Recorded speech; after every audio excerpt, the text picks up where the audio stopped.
back. That's right. After a long weekend away, much work was done. Many things accomplished. In addition, my friends, I'm pleased to announce it is officially, finally, unfortunately, winter. Oh, God. Oh, it's so cold out. Oh, there's so much snow. That's right. We had our first big snowfall. I am now Igloo Evan. That's right. Igloo mode is activated. It is completely white out. We got like a foot of snow, man, the last couple of days. So I don't know what to do. I think I need to stay in and play games for the rest of basically the year because I don't know what you're supposed to do. All right. Like, it's October. And we already had our giant fuck it. Fuck it. It's winter. I don't care. It's officially time to get work done, to be productive. I don't know why. The fall always feels like a productive season to me. The winter feels productive, but for some reason I always get the craving to play more games. Maybe I'll load up Minecraft or something. I don't know. I need a new game, man. I need a new game that hits the same as like Minecraft does, right? Good morning, Azura. How's it going? Good to see you. Jesus. 1 year of forgetting to cancel my For a whole year? It has been quite the journey, but our adventure doesn't. You forgot to cancel your sub for an entire year? Holy shit, Viddy. Thank you, man. I appreciate that. Of all the places you can forget to cancel a sub, I'm honored. Wow, you've been here for a year now? Jeez, bro. I'm honored to have you. I'm honored to receive you into the Dragon's Claim once again for the 12th month. I hope you enjoy your stay. Unfortunately, the mystery stew is no longer a mystery. When you got here, the mystery stew was a mystery. Now we know it's just rats. So, the lighting, Evan's office is right outside the gates of heaven or something. It's just white out. Donut. There's just snow. The sky is white. The roofs are white. The trees are white. My roof is white. Everything is blinding winter white wonderland outside. It's rough. It is actually rough. There's like a foot of snow outside, which is it's not great. Have I considered perhaps Minecraft? We could play Minecraft. I need a new game though. I need something new that I can build in, and I can build a base. I want to build a castle, bro. I want to build a medieval home and a castle, and I want to have a mage room, and I want to have a place where I can forge weaponry. I want updated Minecraft. I want the mod packs in Minecraft that I play to get updated into a new game. Maybe I should just play Portal Knights. What the fuck? Maybe I should just play Portal Knights. Wait, Portal Knights has all that. But it's not new. I need a new game, man. I played Portal Knights. Yeah, Steph, didn't you know the mystery stew is just rats? Uh-oh. Oh, God. I don't know how to tell it, guys. How do we tell her? Jeez. Yeah. Yep. That's how it is. Mod the fuck out of it. Yeah, I already do mod the fuck out of it, but I need an update, man. I need new mods. Every time a new version of Minecraft launches, basically I get none of the new features, but all the mods that I play, when I do play, go out of date. And so I reinstall a bunch of them, right? But every version of Minecraft since 1.17, we're on 1.19, I think, or 1.16. Every version since 1.16, 1.7, 1.8, 1.9, I lose like one or two mods that stop updating. Right, for the new versions. So it's like Minecraft just keeps getting like strictly worse when Ellen and I play it, and just kind of shittier. There's no like new mods coming out or new crazy shit that I want to play in Minecraft. So I feel like I need a new game. Like maybe I should just play Portal Knights. Maybe that's the play. But I want a new one. I want something new that, like, you know, inspires me. Make terrain for minis. Have Ella print minis. Begin your solo BattleTech campaign. If I had space in my house, if I had like a dedicated like game room, I absolutely would. I probably would have. I would be if I had money and space, I would be a minis enjoyer. I probably would be. Now, I don't really regard mini painting as like art, like a lot of mini painters do. Ever since that person came in my chat and said, I don't know why they don't make metallic paint for digital art, I've had very little respect for the artistic world of minis, but I do enjoy painting them. It's like a crafty hobby thing. And I would paint the shit out of them. I would have Tau battle mechs.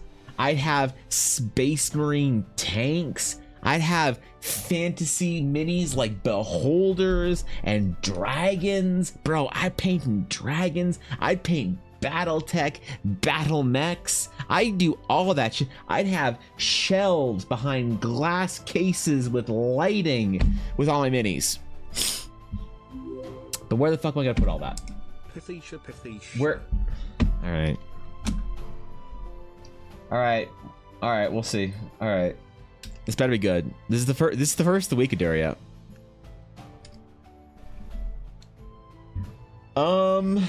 Let's see, the white-faced Saki.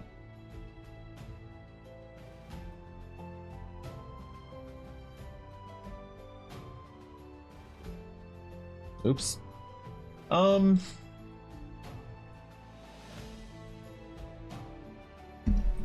You know what? I'll give him a 7-8 for originality. This is a decent monkey. Decent mustache. Not the best monkey we've had, but you know what? Sometimes not about the best, sometimes about the new and different. So, great monkey. Great start for the week. Something different and original, not just going for the easy points. All right? Dury going for something new here. So, good job, man. Thanks for the 34 months, bro. I appreciate... Jesus, 34 months. How did... Gee, that's a long time. That's a long fucking time. Wow. I'm honored, bro. I'm honored. Seriously. Fuck. That's a long ass time. Have you played Hades? Not the same genre, but incredible time sink. I have not played Hades. I have watched enough people play Hades that I feel like I've played Hades. You know what I mean, Viddy? You know, ever find a game where you're like, this is a cool game and I'll probably play it at some point in time. I'll probably buy it and play it and whatever. And then like maybe one or two of the streamers that you enjoy watching plays the shit out of it and you're like, I'm good. That's the kind of way I feel about Hades. I feel like I've watched the shit out of it. I don't know if I need to play it now, but maybe if it goes on sale or something like that, I'll play it. Like, see your painted minis. Not gonna lie, I don't have any painted minis right now, Cobalt. The only mini that we have painted, I think, is some of Ella's tanks that she has for 40k, but I haven't painted minis in years.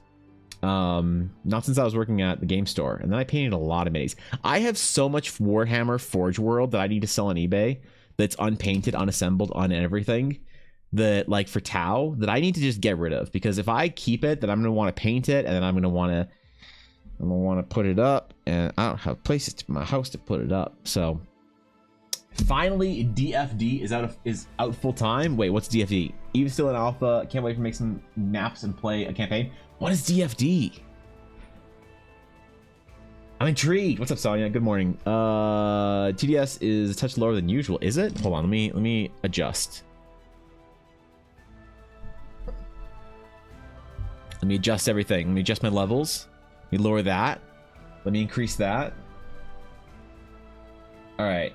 That should be better. Thank you, Vidya. I appreciate that. I definitely would have missed that. Almost 3 years. It is almost 3 years. I'm honored, man. Seriously. That's me with Baldur's Gate right now. I know, scandalous. I could see that though. I could see that. Like, I think Baldur's Gate, there are some games that I have watched and not played, and like it doesn't happen very often, but I'm happy watching certain games. Like the last one I can really think of, which is gonna sound really old, but trust me, it's more recent than it sounds, but was Death Stranding. Yeah, Death Stranding. I watched XQC play Death Stranding, and I was good. I didn't need to like he played it over 3 days. It was like 3 12-hour VODs. And so I watched the entire game and I was like, I'm chill. I don't need to play this game now. You know? And I could see that for Baldur's Gate. Baldur's Gate feels like one of those games that you could easily watch someone play, because like really, I could be wrong with this, but I don't feel like Baldur's Gate has as much replayability as people think. Hear me out. I know it's a bad opinion. I'm aware. The reason I say that is because although yes, there's a lot of stuff that you can do that's like, oh man, my streamer played through and instead banged Minthara. I'm gonna try banging Asteria, and you're like, okay, like there's a lot that you can do differently from a playthrough that you watch. So that, yeah, well, Evan, that's the definition of replayability. The problem is the game takes so fucking long that it's like you get to like choose like to redo different decisions in like a 200-hour playthrough. I feel like it's just not gonna happen, you know? It just ain't gonna happen. It's too long. It's yeah, I don't know, man. I'm probably not gonna replay Baldur's Gate and do like different stuff or whatever. Not gonna happen, man. Dungeon Full Dive. You need to YouTube it now. Dungeon Full Dive. It's a new D&D platform for PC and VR. Dungeon Full Dive. All right, what is this? Dungeon Full Dive.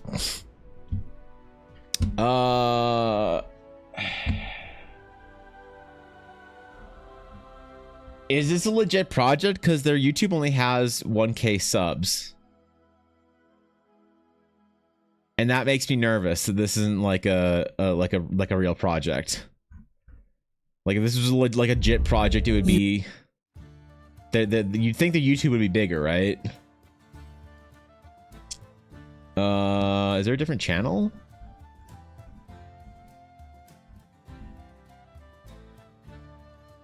Oh, basically it's just like VR and you get maps and stuff. That's cool. Yeah, that's cool. I'd try that out. I've been looking forward to D&D making into VR for a long time. Like past Tabletop Sim. If this is the one to do it, cool. Good for them. Oh, it's cool. I'm the last act of Death Stranding. I really need to finish it. Yeah, and I watched it and that was fine, bro. I need to play it. And there are certain games that I'm like, I'm totally good. That I don't need to play once I watch that shit. Baldur's Gate would probably be one of them. Also, Baldur's Gate was expensive, so if you don't want to spend $80 on Baldur's Gate, just watch someone play it for 200 hours. I agree, it's too big. Can't be bothered to spend dozens of hours upon dozens of hours just to see slight variations. Yeah, if it was like big, like different choices you can make that are like, yo, if you make this choice, you're going to Baldur's Gate. If you make this choice, you're going to Avernus. It's like, oh shit. Oh shit. We need to play through this game 3 times. I could see it. Or if the game wasn't 200 hours. If it was like there was different variations, but the game was 60 hours. Maybe. But I don't know, man. It just feels too big to replay. So those reviews are not promising. Wait, what reviews? What reviews? I'm very blessed in the fact that I have played decent D&D already, so it's great for inspiration, but not when I get where I get my TTRPG fix from. That's fair. Yeah, I've noticed that I think Baldur's Gate is like, I think Baldur's Gate has been good for, really good for my D&D players. My players are like, my players got better after we played Baldur's Gate, which is like weird. Does that happen to anyone else where you find your players are like, I don't know, struggling in one way or the other a little bit with the D&D, and then all of a sudden they play Baldur's Gate or like a fantasy RPG or something, and there's just like way better players right after. Like it was super crazy, but it was like cool to see, I guess. You go into first-person miniatures, totally exploring it all, dude. That sounds cool. I'm down. If there's a cool VR D&D software out there, I'm excited. Hell yeah, bro. Even if it's clunky and awkward and whatever, I think I'm still, yeah, I'm still there. There are 8 romanceable characters plus a romance route, making 9 choices times 3. Evil, neutral, good route. 27 ways to play the game, excluding characters / class builds. Yeah, but if the main big story beats don't really change, then like, it's really worth reinvesting another 200 hours into. You know, that's my whole thing about it. It's like I just feel like I don't have so much time for games anymore, that if I say to myself I'm gonna put 50 hours into a game, I want it to be like 50 new hours of like we're in it, you know, we're trying something new and exciting, and I'd be more into finding a new game. But actually it's kind of weird because I kind of want to find a game that doesn't have a story. Like I've been feeling this recently. I've realized, and I had a long talk with a good friend yesterday, my good friend Official, about games and stuff. I have had a problem where I can't find a good live service game right now. You know, like I'm enjoying World of Warcraft quite a bit, but World of Warcraft is good for around maybe like 10 hours a week. I do my stuff, my weekly stuff. I have fun. I have a lot of fun for 10 hours, and then I'm kind of done. You know, I need a game that I can sink like as much time into as I want in a week. Some weeks I want to sink more time, some weeks I want to sink less time. A game that's like the vibe of Minecraft, or like the vibe of Warcraft or Final Fantasy. Something that's not like you queue into matches. Something that isn't like you have to like schedule your time, or you have to do a big playthrough, or whatever. I want a game that I can just play, pick up, play for a little while, build something, kill something, do some quests, whatever it is, and then log out and play as much or as little as I want, which are all live service games, unfortunately. And I can't find a good one because I realized all the live service games went gotcha. The current live service games that I would like to play, the current evolution of games on the chart of like World of Warcraft, Final Fantasy, like the MMO junkies, they're like Genshin and like Honkai, and I'm not gonna play fucking Genshin or Honkai. Bro, do I look like I'm that rich? Maybe if I wonder if I was an oiler. Like if I was a Saudi oiler, would I play Genshin? I probably have the propensity to play Genshin, like the predisposition. I would probably be an absolute whale in a gacha game if I had the whaling capabilities. Just knowing me, honestly. Check it out. It's gonna change up the world of D&D, I think, eventually. I hope so. Yeah, I don't know. Are you affiliated with the Project Thunderlong? My live service game is sleeping. That's probably a better choice, Ashy. That'd probably be better for me in the long run, you know? To be honest, Baldur's Gate 3 would be fun in multiplayer, but don't feel like doing it on my laptop. Bro, who wants to play Baldur's Gate 3 multiplayer? You know? What? Who's gonna, yeah, play Heroes of the Storm thing? I don't know, man. I don't have Heroes of the Storm installed. I haven't played Heroes of the Storm since they basically like canceled it. I'd be down. Like, I've been playing a little bit of League to get my like my competitive game fix a little bit in, but League sucks. I don't know if anyone realizes that, but I finally came to the conclusion that League sucks. So I don't know what to do. Maybe you're right. Maybe I should play Heroes of the Storm. Rust or Valheim. See, I'm not big into Rust. Rust kind of looks like shit to me. Like, I need a game to be artistically interesting to look at. I find Rust to be really unappealing. Valheim is actually a good suggestion. Like, I have been told many times I need to play Valheim, that it's like everything I want about Minecraft, and it's great and it's all that stuff. I should probably. What are you borking at? Get back in bed. Can you get an L's chair? Yeah? You can do it. You can do it, Yuna. I believe.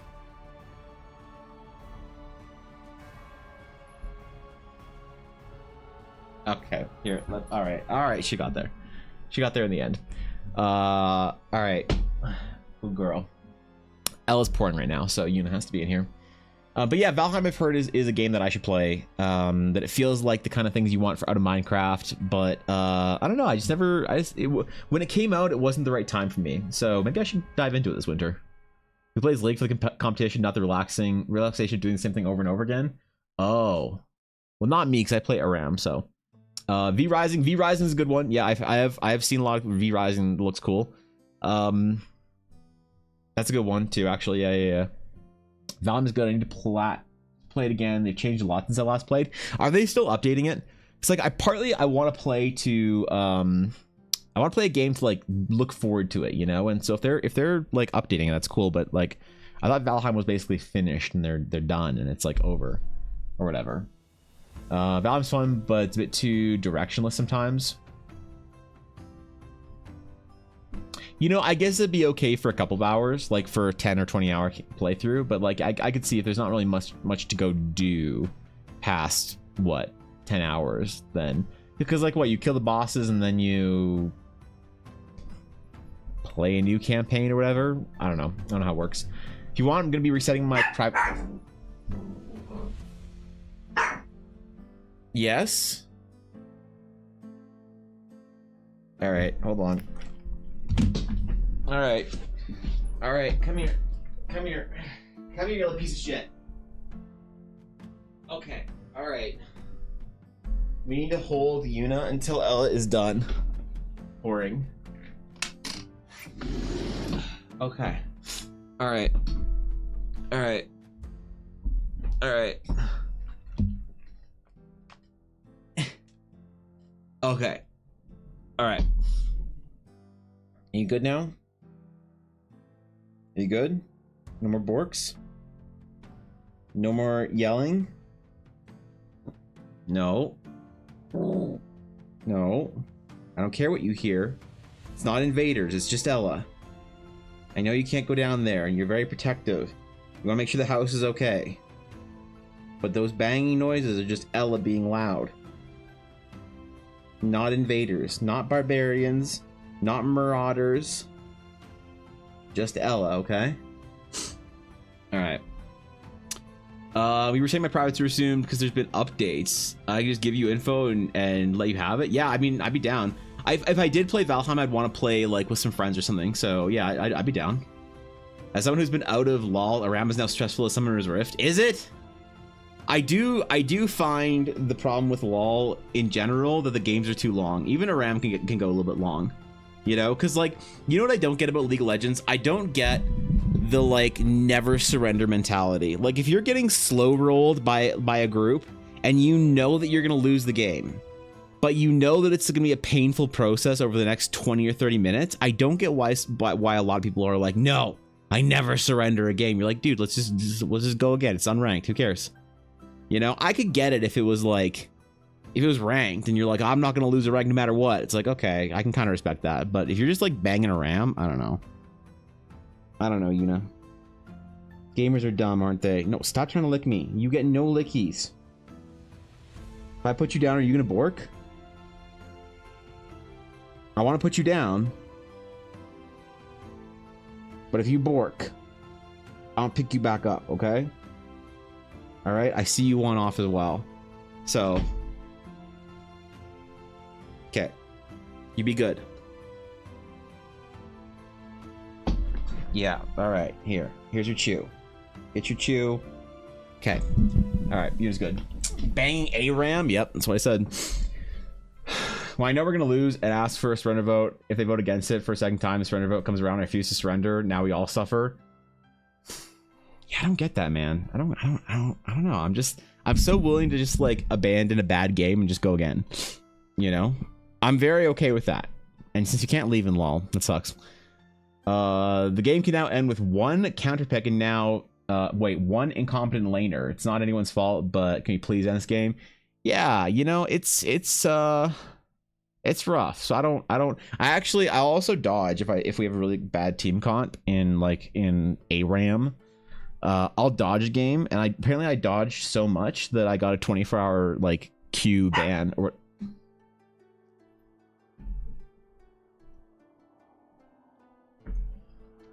Yuna's not happy either. I got a 24-hour ban because they're like, you can't dodge that much, and I was like, watch me. So I guess I got to dodge a little bit less in League. What's up, Gabby? I got banned till 1979 once. That's a long time. So I don't play LOL, I guess. So I know, she's very upset. You done? No, you cannot show chat your nails. Nobody in chat cares about your nails. Bizzo doesn't matter. Bizzo already knows. Bizzo. Yes, Ella, you got Christmas nails. I get it. Anyway. I get it. You got Christmas nails already. Congratulations.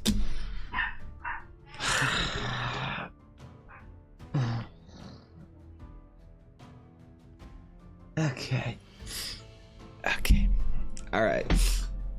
At least in a game like Heroes of the Storm, I feel like you can like come back a little bit easier, you know. But League, when you're losing, it feels like you're just done and out. There's no coming back from like a bad comp or whatever, you know. Either way, stream top. Okay. All right. Let's see Ashley's ban, and then we have to talk about our token project today. Stream topics. All right. This account has been suspended until December 26, 1969 due to you idling or leaving games. Please visit support.leagueoflegends.com for more information. Wait, I thought you were bullshitting. How? How have you been banned until like what, like 50 years ago? How? What? Do they know? Is it? Okay. All right. Sure. League. Great. Cool. Thanks, I guess. That's... Yo, if Jackie was still working at Riot, I'd get you unbanned. But she's not, so I can't. We're screwed. Anyway, today is our official Spooky Token Project Day. Every October, in the week leading up to Halloween, we vote on a Spooky Token for the TDC for the year. Last time we did token requests, we did these 4 beautiful tokens. This time, it is our yearly Spooky Token request. So, we need to figure out what kind of token will be the most useful in the most amount of Spooky D&D games. We've had the Harvest Golem, we've had the Pumpkin Mancer, we've had the Zombic, we've had all sorts of ideas, but this year I want to do something. I want to do something that's like either not an end boss necessarily, but an elite monster, something that can be used in the most amount of Spooky D&D games. So I don't know, man. We got to figure out what is the general vibe for Spooky D&D this year, because there's different metas of Spooky D&D every single year. Sometimes, you know, maybe like a zombie movie comes out and everybody's all like, "Oh my god, zombies!"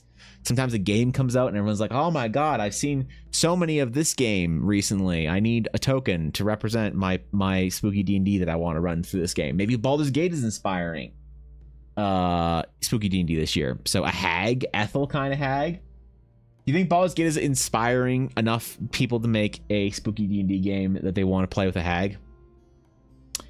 The 3000, we just restarting the year at 1, so it makes sense, I guess. Yeah, so wait, she's banned for like what? Like 3,000 more years ish. That makes sense. A hag. Hag would be interesting. I want like 3 ideas that we can kind of vote on. So I'm good with the hag being one of them. Halloween style villagers and human monsters. Just Halloween style villager number 1. Just make them look like some, like, I don't know, colonial era American, like tricorn hat wearing. Yeah, I could do that. As a witch, I'd love a hag. What do you mean as a witch? Since when were you a witch, Sienna? Is it? Did you just get a new certification and I wasn't aware of this? Cult leader? Souls-like are still popular. Souls-like are still popular, you're right. So, but are Souls-like games... Here's the thing, Cobalt. How much are Souls-like games impacting and inspiring D&D players? Because I think the crossover of Souls-like games and D&D players is actually pretty slim. Because the problem is the Souls-like game requires you to have like tenacity to overcome a challenge, and D&D players are basically soft little feather-filled babies that, you know, as soon as they find any resistance in their game, they want their DM to change it for them so that they don't have any danger. So I don't know. Do you think there's much crossover for 5e players? This is for 5e players, probably. We're not talking about for 3.5 players or 2nd edition players or whatever. We're talking about 5e D&D players. How many 5th ed D&D players do you think play Souls-like games? Because I don't know. Actually, I don't know, man. The evil humans are attacking us, innocent witches and werewolves. Is this a ploy? Is this a ploy to get me to side with the witches again? Again, the hag's sister. Still a normal person? Oh, just a regular person. Just Janet. Janet from Hearthwood. This is birth? Runs in the family? I don't know what to tell you. Oh. So you're a mudblood. Got it. Got it.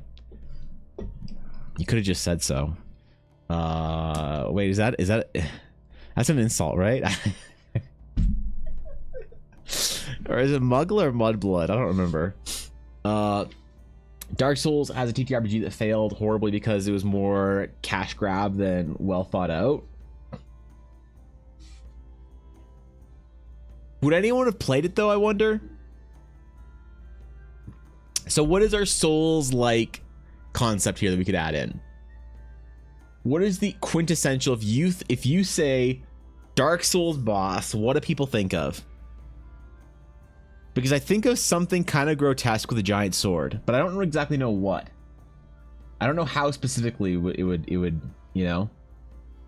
I was putting on a board game with some great minis if you have a few thousand to spend, but overall crossover 5e specifically is likely low, maybe. Just a big fuck off weapon. Yeah, is there what else what else from Dark Souls would impact the design? Maybe like a big like undead knight with a giant sword? What if you combine them and give the hag a giant sword? Rolling around, yeah, just rolling around all over the place. I'd love to get a 5e Diablo, would be so fun. I wonder if Diablo 4 is inspiring any D&D players right now for their horror Halloween games, right? Because Diablo is a very good horror universe for D&D. It's not too scary, but it's grotesque and you know, evil enough, I think, that it makes for a good fantasy world to play in. So a Diablo style monster would probably be something like Endariel. Like Diablo 2 Endariel. I don't know if we can draw that on Twitch, but grotesque the giant weapon is a good description. Lots of limbs, undead, generally crazy movements. Yeah, just like extra extra legs. But the legs are like in the wrong spot of the body that they can't actually walk. Like a leg sticking out of your back. You know, so that if you push it over, it just has extra legs that it can roll off of or whatever, or like more faces. You know, I feel like Dark Souls enjoys doing faces. Well, okay, so we could have a hag as one option. We could have our Dark Souls like creature that'd be more in the like elite sort of monster area, which would be really good for this. So it'd be something along the lines of maybe I also want this to be able to be played outside of Halloween though. So I want to stay away from like the Halloween tropes like jack-o'-lanterns and whatever. Oops. Wait, what? Oh, turn off my light. Let's see what else could we do.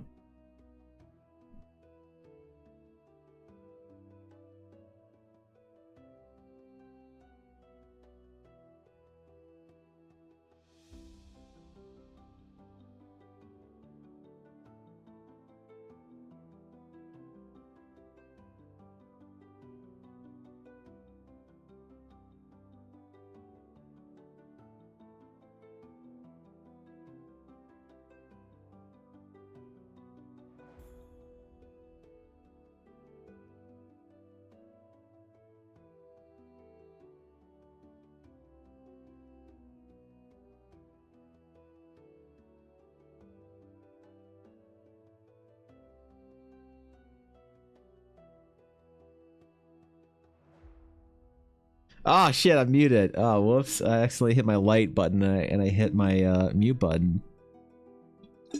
Yes. So we have the Mortgage. This is a really scary creature. What else do we have? We have the Diablo sort creature, the Mortgage, which keeps you imprisoned until you're in your 50s.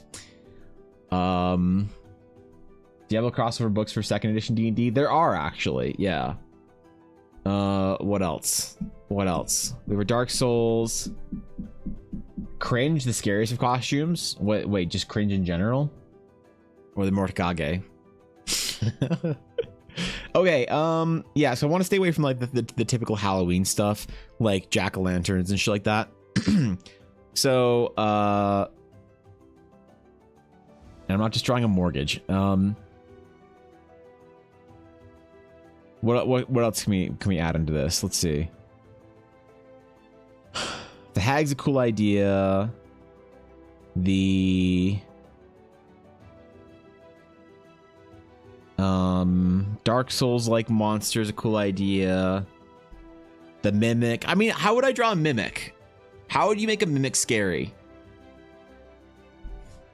Because I feel like mimics are just more teeth. You just keep adding teeth to the mimic and then it's more scary.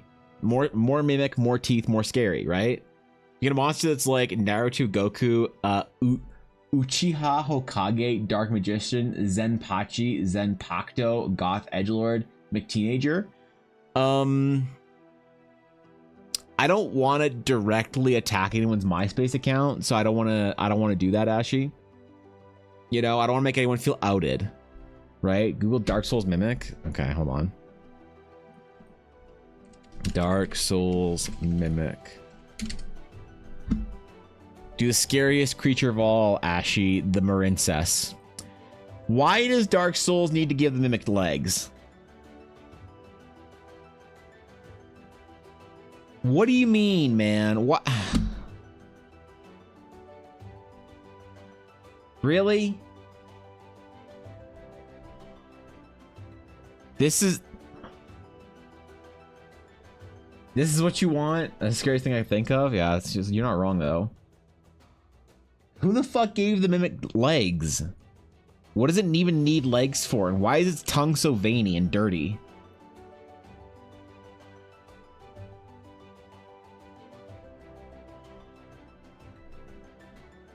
Alright, that is pretty scary.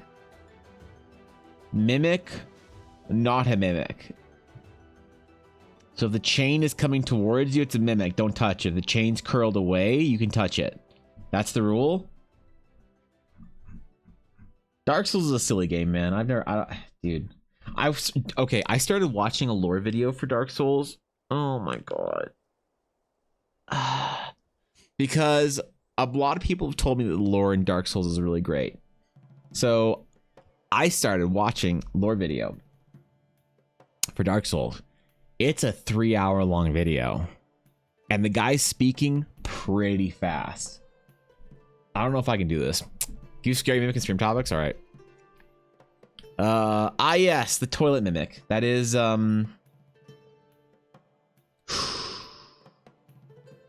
that is nightmarish. That's true. Okay, you're right about that. But why does it also need leggies? Why do all the mimics need leggies? So they can walkies? They don't need to walk anywhere, Eiley. What do you mean?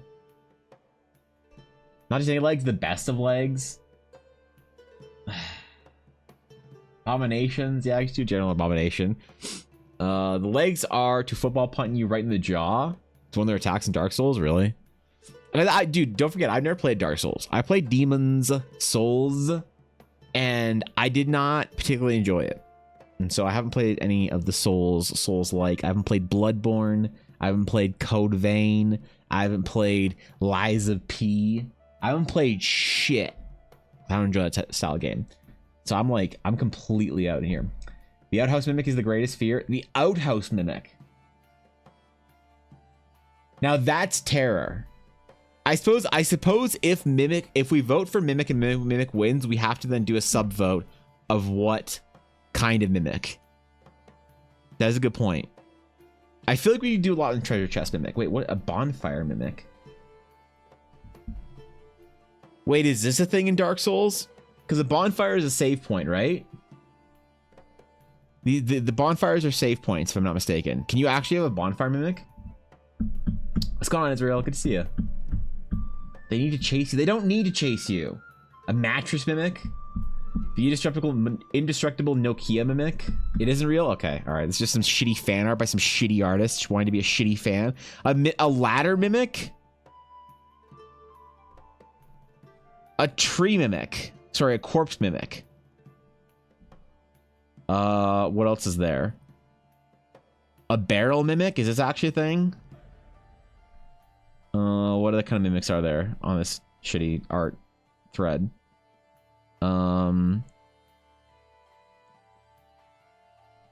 That's not a mimic.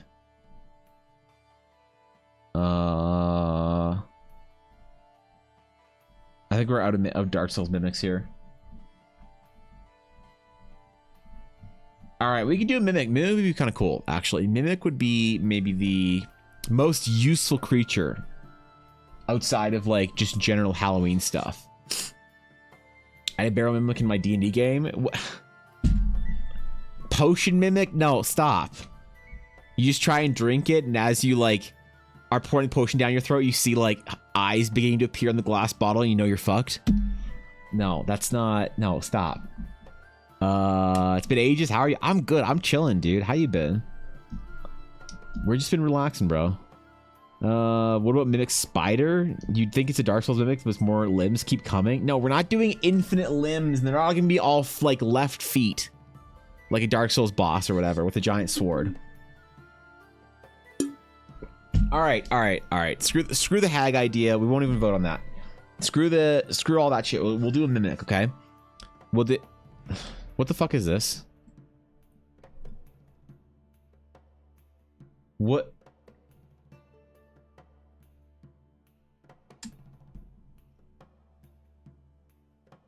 What the fuck is this? When was this done? Whose idea was this? This isn't okay. These are supposed to be serious tokens. Not people mind flayer. Delete. Bitch. All right. Where's my pen? Okay.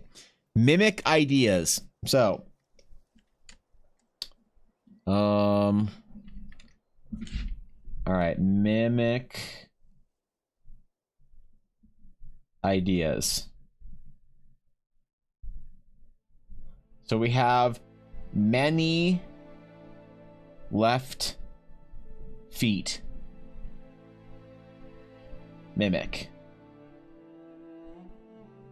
We have what else? We have what are the mimic ideas that we're gonna do here today? 20 out of 10 tokens, absolutely fantastic. Stop it.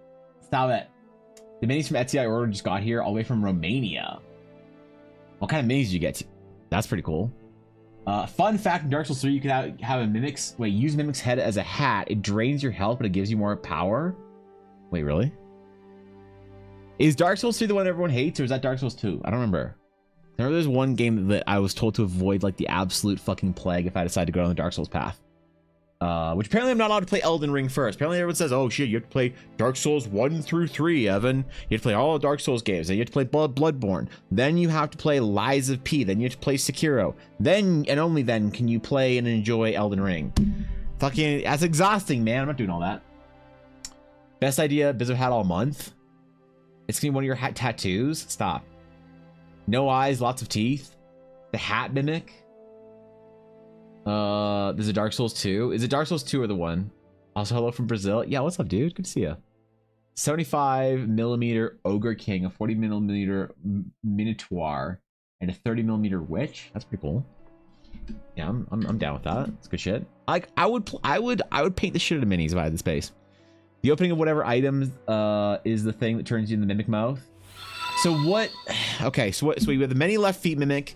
We have the outhouse mimic. Mimic. Yo, thanks for the follow, Tox. Appreciate that. Thank you, dude. Outhouse mimic. What other mimic do we have? We have the barrel mimic. Barrel mimic.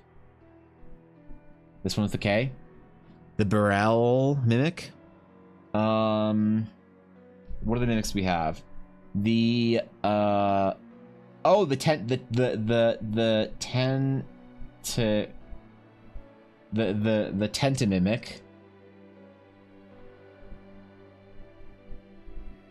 That one though is Monka. That's the Monka one. Ball gag mimic? Yeah, I don't know about that one. Yeah, all right, relax. Jesus, holy. That's not a usable token in most D&D games. Or maybe it is. You can also have the normal animals turn into mimics.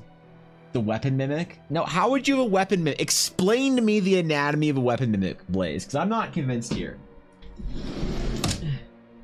Explain the weapon mimic, because I don't. How would it work? Depends on the dungeon. That's fair. Yeah, the mattress mimic. No, there's no mattresses in D&D, Sienna. This is a fantasy world. You don't have mattresses in a fantasy world. Come on, bro. Who sleeps on a mattress? You sleep on a bag of feathers. Please. Now, a bag of feathers mimic. All right. Imagine this: you're rushing out of the outhouse to drop a deuce, and once you open the door, it turns into a mimic. Yeah, there you go. See? Exactly. The bedroll mimic. The bedroll mimic? Okay, yeah, the bedroll mimic. Okay. The bed roll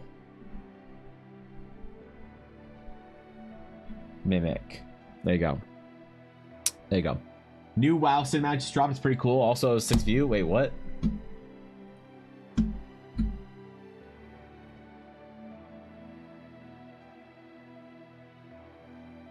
Oh shit. Alright, I'll watch this on the break. Thank you, Thorkin. Make Kermit just for the funny. Kermit mimic. You think it's Kermit the Frog and it's actually just a mimic?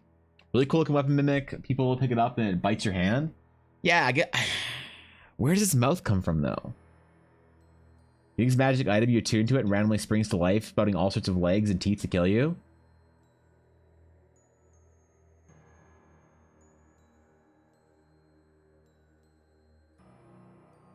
Do we need a token for that though?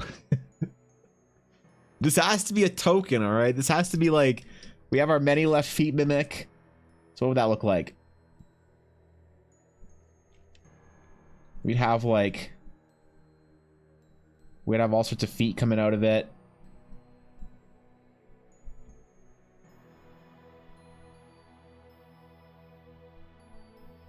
Right, this little tonguey tongue. We have the outhouse mimic.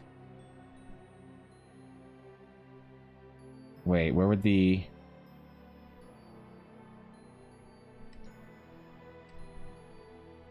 The door would be like, I don't know.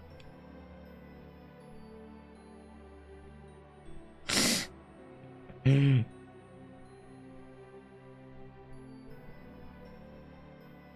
you go. Our barrel mimic.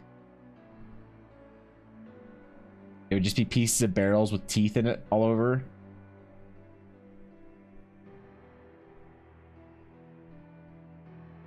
And like a giant tongue sticking out of the top or something.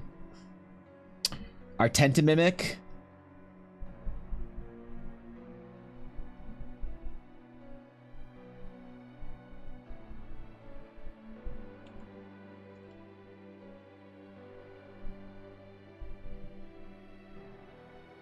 Would look like that. Our bedroll mimic is just a series of question marks. Yep. A furry mimic? Oh, a furry mimic is actually, so I know a furry mimic is actually a type of client that I get as an artist, where they're like, hey man, can you draw me this cool character? I have a paladin and she's a level 14 and she's really powerful and she's got a cool sword that I looted off of when we killed a lich, and I cleansed the blade in the pool of infinite reflection in the holy temple of Zalganeth, and now she has this cool holy sword. And I'm like, wow, it sounds great. You know, it sounds like a cool character. I guess I could draw it for you. Yeah, absolutely. Oh, by the way, what race is your paladin? They're like, oh, I'm like, sorry, what was that? Tabaxi? And I'm like, oh no. Oh no. I thought it was a regular client. Oh no. And now it's revealed their true nature. Outhouse Mimic is even more evil than the potion. Change my mind. Yeah, I guess. We could just do the typical like standard mimic, right? Standard mic.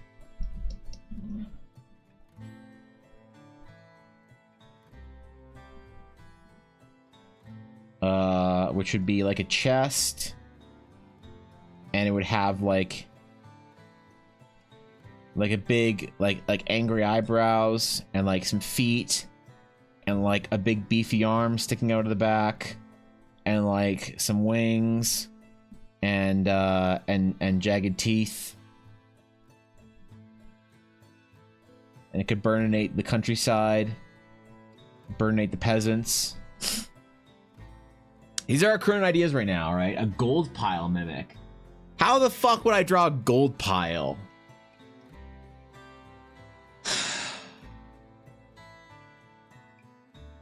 That's really evil, though. Like, Mimic pretends to be a small, weak animal to call big mimics? Oh, I see. Okay. Yeah, that's probably less scary. See the 50% decrease in furry since I changed icons? Good point. Good point. Gold pile with eyes and tentacles and teeth. Create a brush that draws 1 gold coin. Oh, no. Oh, oh god, the texturing. The door mimic, fail lockpicking, and the door eats you. What? What happens if you start lockpicking and it starts blushing? Is that... Yeah, what happens if you succeed the lockpicking check, alright? Level evil and a gold pile mimic is the point. Okay, that's fair. Fridge mimic, it's a friendly... Wait, it's friendly, it doesn't eat you, but your food keeps disappearing, you don't know why? Isn't that just called having a roommate? Yeah. Is it a horde mimic a thing in D&D? They create a symbiotic relationship with the dragon to protect its actual horde from greedy adventurers? Oh, really? That sounds like some stuff a red dragon would have. So, if you succeed, it gives you a kiss. All right, yeah, okay, cool. Yeah, I'm not drawing the door mimic. All right, there'll be no lock picking of door mimic Chan in this stream. Okay, no one's picking anyone's lock here. Okay, this is I leave certain things out of my D&D campaigns. Roommate mimic, Thorkin, thank you for the gift of sub. I appreciate to Ashy of Heart, paying it forward. 20 total gifted subs. Thank you, dude. I appreciate it. Thank you for saving Ashy from ad hell. I know what that's like. It's rough. So I appreciate that. Thanks, man. But it takes the appearance of a childhood friend and is just crashing for the weekend. Uh-oh. Oh, no. But it's actually there for what? Yeehaw. Dude, Donut, thank you for the prime. I appreciate it. Thank you for the 14 months, bro. What the fuck? I appreciate you considering me your prime option this month. Thanks, dude. Yeah, the Twitch Prime mimic. It appears as a Twitch Prime, but actually, it's just a terrible, terrible ploy from Amazon. Chandelier mimic. Chandelier would be kind of cool. You're just walking under a chandelier and it just like drops down on you and open all the iron like pieces of it opens up or something like that. Okay, so man, I suppose an interesting mimic would be the way to go because we've seen chess mimics, right? Everyone has a chess mimic token. We need an interesting, different kind of mimic that we can add into our game here. Something spooky. Something fiendish. I don't know if like,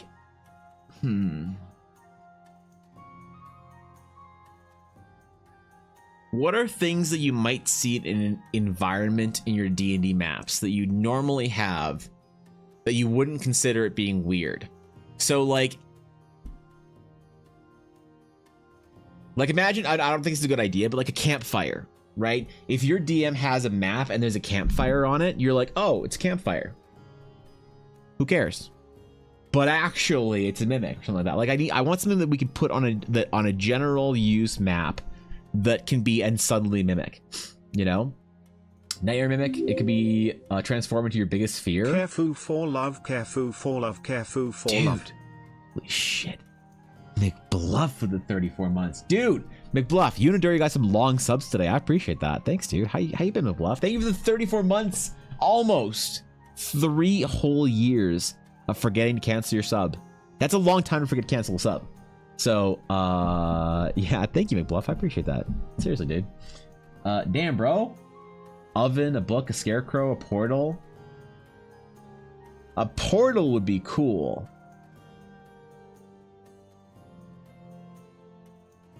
But how common is that, I wonder? Because, like, I don't know. Actually, a portal mimic does sound cool. Right? Like, it actually does sound kind of cool. But what would the party be likely to go up to a portal, though? If you're... All right. I'm going to set the scene. You've just defeated the Scourge of Southwood. The Lich has fallen. And after the paladin removed her silver blade from the Lich's heart, you scuttled around the chamber, and your gnomish rogue found the phylactery, a small gem-filled vial with ichor dripping from it. He smashed it on the ground, and the soul of the Lich dissolved into the aether. You've now entered the treasure room. Within the treasure room, you see and I list loot. In addition, at the end of the room, you see a large stone portal with a blue glowing magical effect conjuring the middle. What do you do? What is the likelihood that anyone's actually going to click the portal? We need players to engage with this, all right? A portal sounds cool, but I'm worried no one will want to engage with it. A bookcase of painting. You're gonna harden your course? Excellent. That's what I like to hear, Bluff. I'm excited. McBluff, at the end of the semester, I want to hear a review on what you thought your first semester was like. Because I'm very emotionally invested in your success right now, and I want to hear all about it. You'll be teeth and tongue showing. So, Steph, I want to do a version of if we're doing a mimic, I have to do a version of the item without, and then a version of the item with all the teeth, so that you can replace the token on the map. Bag of holding mimic sort of exists. The bag of devouring. Yeah, I have heard about that. The bag of holding mimic. You got a scroll from a shady shopkeep. There's a 5% chance the mimic portal sends you to a pocket dimension. Sounds very easy to convince players to investigate portal. How would you convince your players to investigate portal? How many people investigate portal? Because, like, my players, Thorkin, every time they get a portal or a port key or anything that takes them anywhere else, they're like, nope, I ain't clicking it. You can't make me.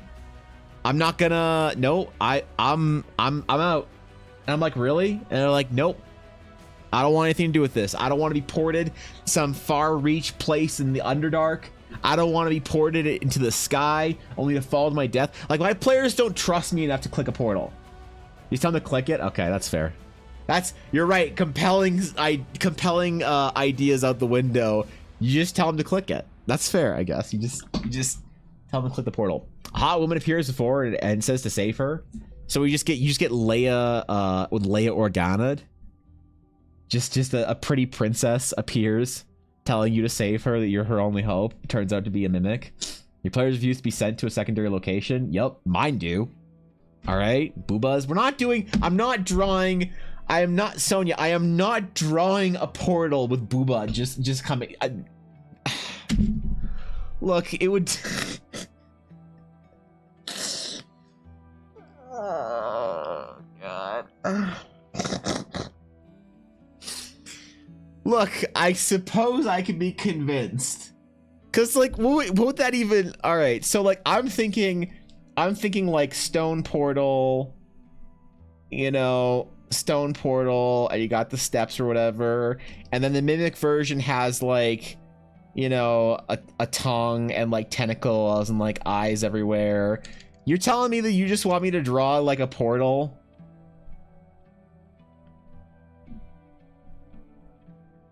Just with like, this is what you want?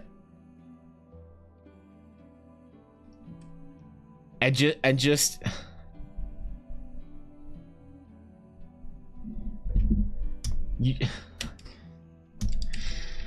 I swear to God. Okay, look, maybe if we have time at the end, I'll draw an extra version for those of you that promise to use it in your game. Okay, I'm not doing this unless at least 4 people promise me they'll use it in their game, the boob version. Okay, all right. Okay, so you guys want a portal mimic? I suppose we could vote. I did say we do a vote.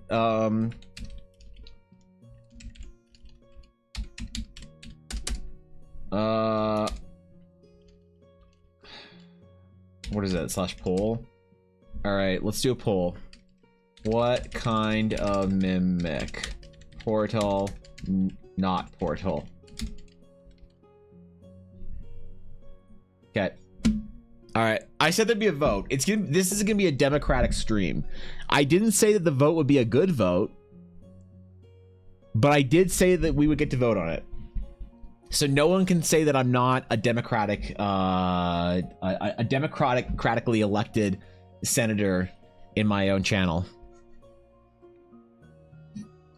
Wait, what if not portal wins?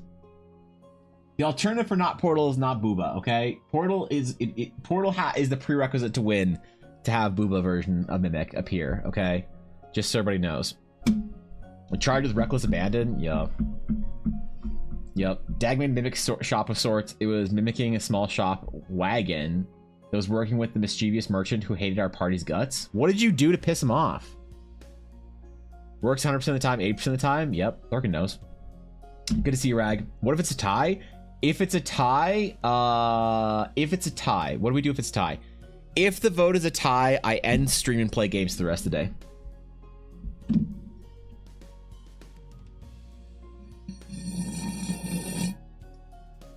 Yeah, if it's a tie, stream ends, the ending starts playing, the Hearth and Home song rolls, and then if it's a tie, I draw a tie mimic.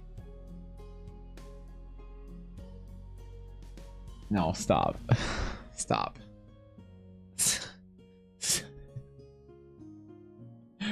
I want to play hardcore. I kind of do, actually. It's been a while, and I haven't been playing my hardcore character all that much, Thorkin, and I kind of want to. Yeah, I'd be down. TIE Fighter Mimic, it eats Vader.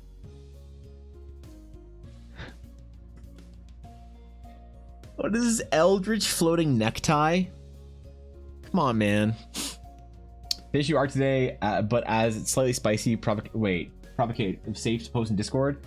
If it's slightly spicy, yeah, I mean, like, basically our Discord's rule in general is like PG-13. So it's kind of spicy, that's fine. If there's like nudity in it, then that's unfortunately unpostable because our Discord is not age gated to 18. So I'm gonna vote last minute. All right, go for it. Go for it. One of the players destroyed his entire stock by trying to put his bag of holding full of items inside our bag of holding for no reason. See, this is one of the reasons why I don't allow for extra dimensional space in my games. I don't allow for any of that. Okay? Like, no one gets a bag of holding. Nothing. None of that shit. What if it's a nude study? Unfortunately not. Because if the only way that any nudity can be posted in Discord is if I age gate it. And yeah. Yeah.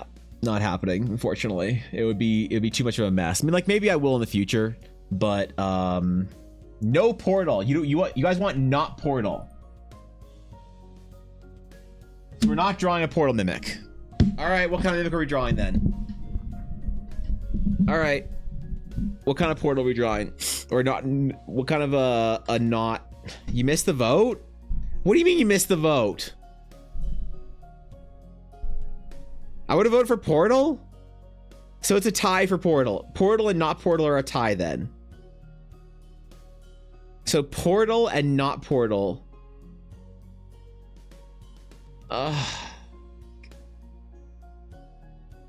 So it's a tie. A thought mimic? Oh, okay.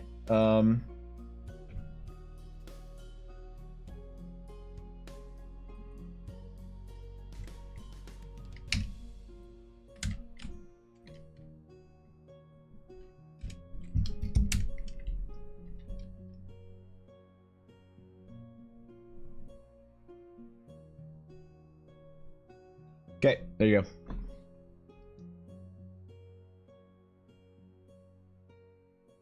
Yeah, easy. We could do the thought mimic in like under 10 seconds, bro.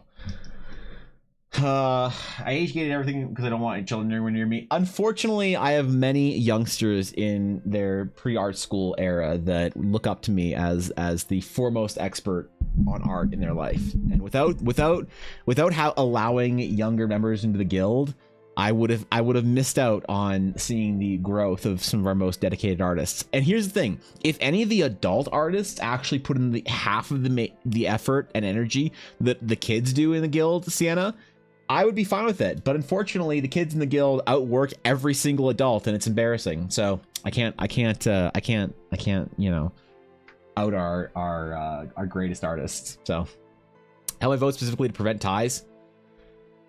God damn it. I actually use that excuse to not give a player a bag of holding. Nobody's going to just sell you an explosive black hole over the counter, let alone keep one in their store. True. Hottest mimic in Eldara. Does it copy other movements? Wait, what? A mimic? A D&D mimic? It's a bit different. All right. So it's a tie, portal versus not portal. So what if it's not portal, what would we want to see? What would we want to see if it's not Portal? Need to work more? Dude, Thorkin, you and I both are getting outworked by Venus. So, dude, we gotta fucking get on top of this. All right? It's like the older the artists get in the guild, the less they work.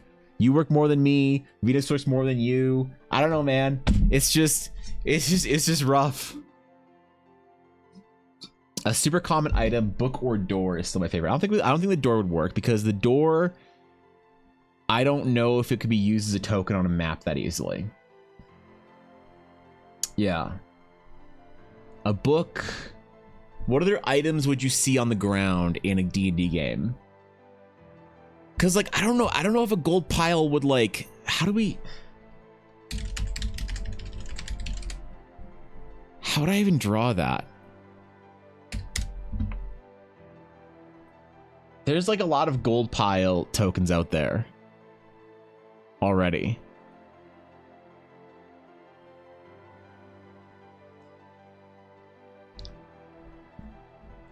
I don't know if ours would be a good addition.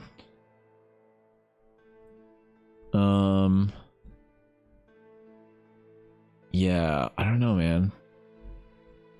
What else? Because at this point I'm just considering tie breaking it to Portal because at least we have a good idea for it. Nightmare Mimic transforms your biggest fears. What does it look like though? Yeah, what the fuck? You mimic rug, you walk over, it swallows you like quicksand. A rug is actually kind of a crazy idea though. That's a good idea. Yeah. Here for the observation of amazing art. Oh shit. I think you meant to go to Dave Greco's channel, Rag, but I'll try my best. What's up, Spacebox? Bookcase, plant, rock, lamp. A mimic rock.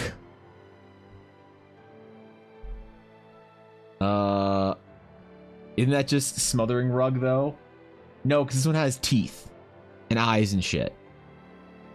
Mimic with simple boulder.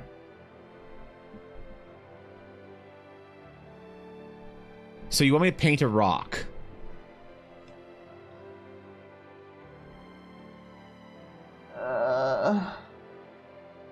I can't even get into a game studio painting rocks, man. I'm gonna do it on my stream? God damn it. But a boulder. Oh, okay. Yeah. All right. Yeah, I can't. Come on, man. I can't even paint rocks for BioWare. Jeez. What else? What else? So we have, it's Portal versus whatever our greatest idea is gonna be. Portal versus the rug's a cool idea. Portal versus what's an idea that could beat Portal? Portal versus book would be difficult because books aren't that big typically. It needs to be something that's like large enough to paint a token for it, right?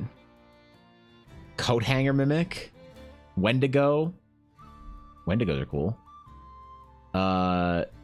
Very dangerous creature, nasty. I had to fight a few of those. The boulders, yeah.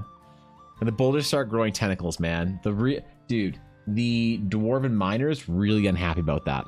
A chair mimic. Chair would actually be kind of cool. Chair you could do something cool for, I think. You could do like a big high back chair and then have it like sprouting tentacles and shit or whatever. Let's read it a Christmas one shot where Christmas presents were mimic. Present mimic, that's pretty cool. I like that. A bear rug.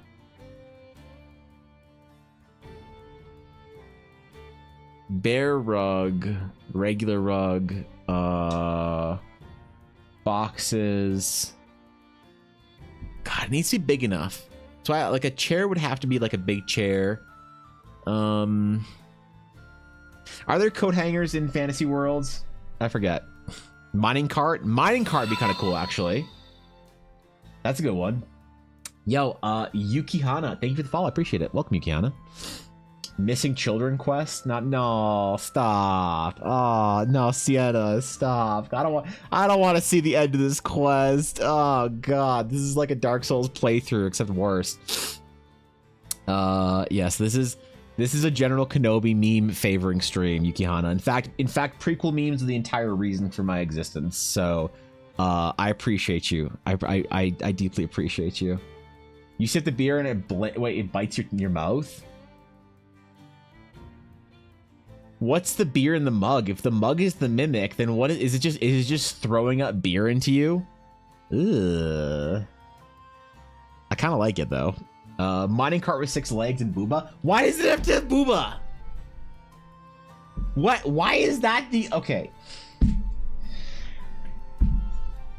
Okay. Can someone get Sonia Fansly subscription? I think we need to calm down here, right? You watch Star Wars since 2007? It still holds up. I watch every Star Wars movie once every probably 3 months. That's how much of a loser I am. Typical thing of Curse of Strahd, missing children. Yeah. Ain't bad if they're fully digested yet. Oh god. I'm convinced that Sienna and Eiley are the same person. That Sienna and Eiley are actually the same person on 2 accounts. I've never seen Sienna and Eiley in chat together. And they both have the same sort of like disturbing sense of humor that I'm actually just convinced they're the same person at this point. On different accounts. Tree mimic. This is a tree we're drawing, I guess. You know? Have same thing Lord of the Rings? Yeah, I haven't watched Lord of the Rings in a while, though. That's a good point. I should do that. Ain't gonna deny that. See? But I keep hearing about the Oath of Throwing It Back. Wait, Oath of Throwing It Back? Is that a paladin subclass? Be a random bed in a tavern?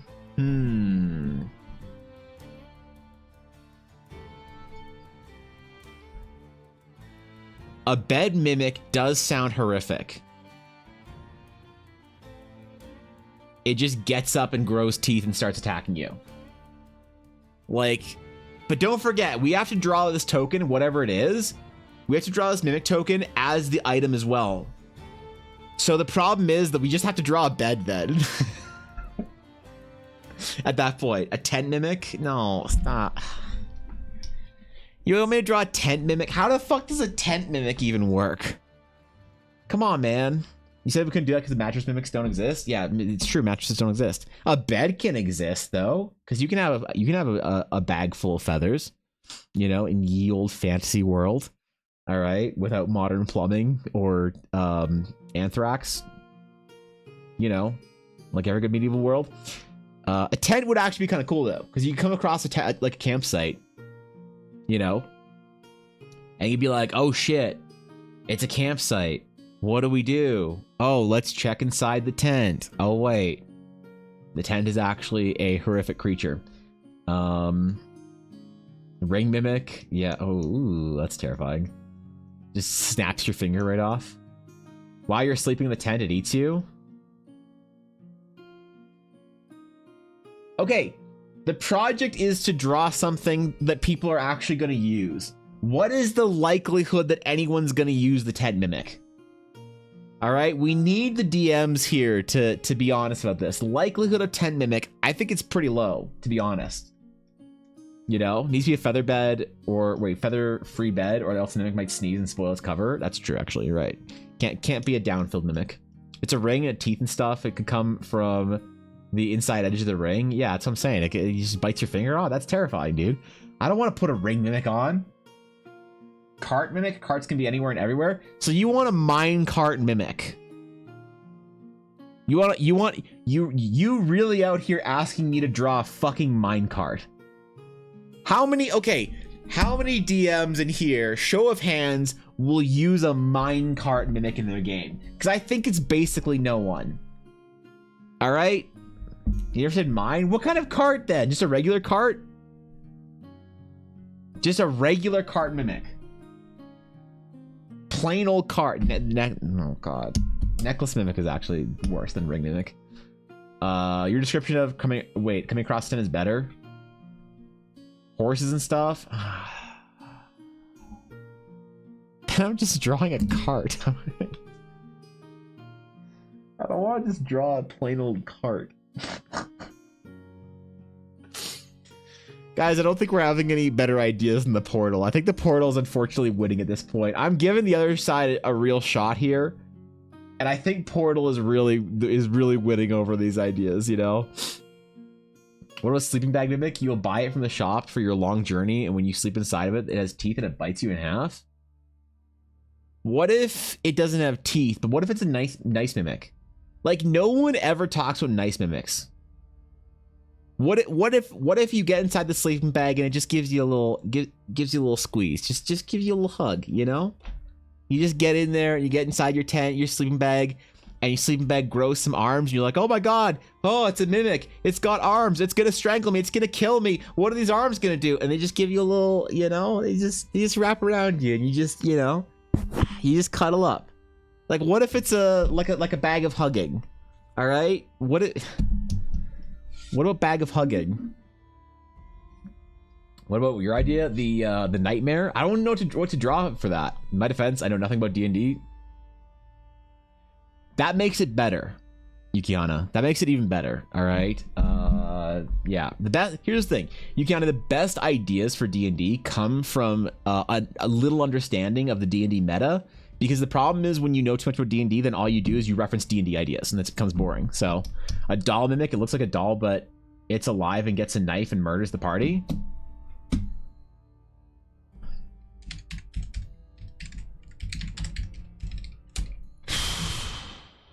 Yeah.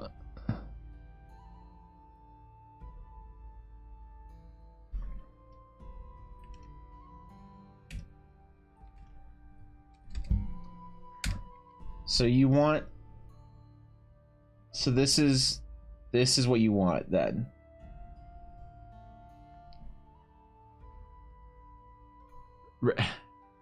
Really? Perfection? You just want a Shiley body pillow mimic? What about a blade weapon mimic that could stop you? Wait, that could, and strap could be what attacks you. Oh, I see. It caresses your hair gently to let you fall asleep faster. It snuggles you to make sure you get a better than usual night's sleep. It's just kind of nice, you know? For Nightmare Mimic, it could be a cloud that transforms in front of people. But how would I draw it? Just a cloud? Hat Mimic that yells bad advice at you mid-combat is literally just Zelda Minish Cap? Oh, no. Stop. We don't need to bring up Minish Cap into this. You see a door mimic? This isn't the door mimic! This is the doll. Okay, alright. We don't need this here. We don't need this. Get out of here. I don't need any of this shit in my fucking... I'm trying to make legitimate art here, okay? Not memes. You can't meme me through a day of art streams, okay? I am supposed to be making tokens to add to the high quality token art we've done before. All right? This has to be a mimic token that inspires not only the best of us as DMs, but also the best of us as players. You know? Or just a meme, it's fine. What's up, Minako? What, do you not know how to make a cloud? I'm just saying to be a boring looking token. I'm not saying that I don't know how to draw a cloud. I'm saying that it's just a token that's like it's just a fucking cloud. It's you know? That's kind of boring, don't you think? You come across a cloud. The token itself, like the idea is good, but the visual token has to be really interesting as well. That's the problem we need to have today. So, VTuber Mimic, it looks like an anime girl and otherwise functions as an adventurer. It just grows tentacles and eyeballs and shit. We meme for an hour and a half. It's not an hour and a half. It's been an hour and a half. Okay. All right. Currently, we are stuck between two ideas: the portal mimic and a chest mimic. Currently we have a portal mimic and a basic chest mimic. All right. That's unfortunately our two best ideas right now, is the portal and the chest. So I feel like God damn it. We spent all this time to just get back to the same starting position. I'm not drawing the bedroll of hugging mimic.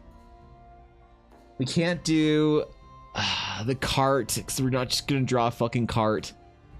It has to be something interesting that we can draw a token for. That's interesting.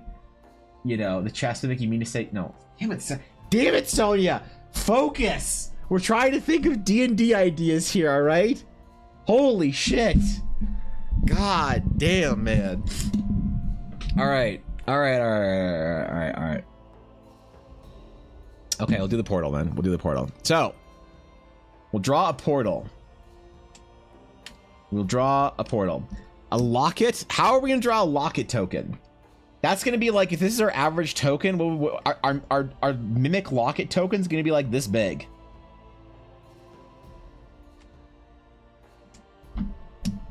I don't think it'll show up.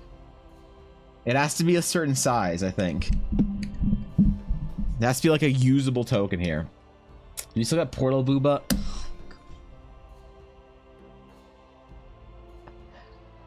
Oh, God. I don't know what to do. I just want to draw cool fantasy things. I don't want to be known as a Booba artist. Should I just forsake my brand and just become a Twitter Booba artist? Because, like, there's no coming back once you draw Twitter Booba. I feel like my path is laid out in front of me. What a piece of chest armor. One of those that hinges open on the side and straps closed like mimic. What are you just gonna put it on? It's just gonna eat you, bro. This is terrifying. This needs to be a. How do you describe it to your players? Do you come across a piece of chest armor? What do you do? I put it on. All right. Mimic dragon egg. It's already been mentioned. I'm blaming it on me being AFK. It has not, Busy. We already have a dragon egg, so I'm not just drawing a mimic version of it. A whole ass house. Yeah. Chat discussing 40 minutes about what mimic to draw. Look. Okay. All right. I think Portal is the best idea that we had. I think that was what, Thorkin's idea? Blaze? I don't remember. One of the two. Okay, let's do Portal Mimic. So, Portal Mimic. What is a Portal Mimic gonna look like? Let's remove our... Okay, hold on. I know what we're gonna do here. Make a line right there. We're gonna clear guides. So we have this whole space. We're gonna make it a 2x2 token. Okay, 2x2 token. So we're gonna draw the portal first, and then we mimic it after, so that you find a general portal. Ooh, wow, it's such a portal, Evan. Great. I want to go through the portal and see what is up. Let's go through, and then secretly. Oh, whoops. There we go.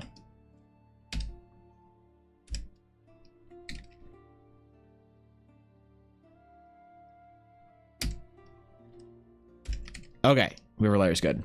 So we want to go through our portal.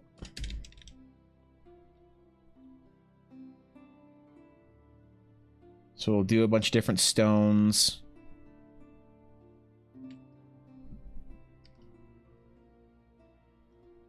We'll kind of do it more flat and face on, as opposed to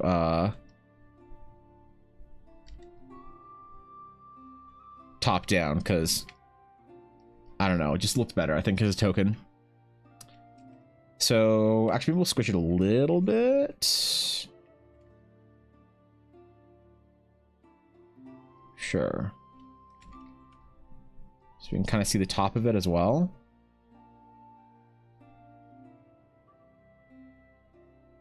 There we go. So it's a little more top down.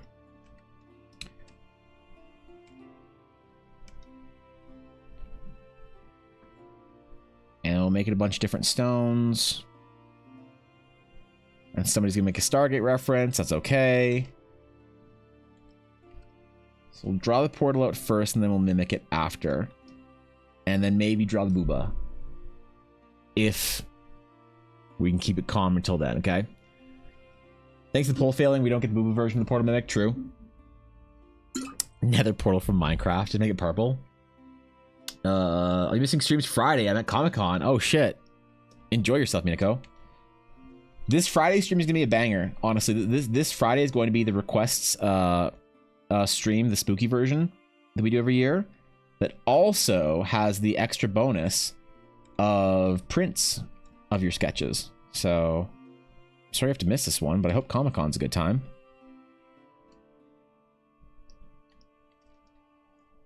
right, we want to make the stones look a little more random.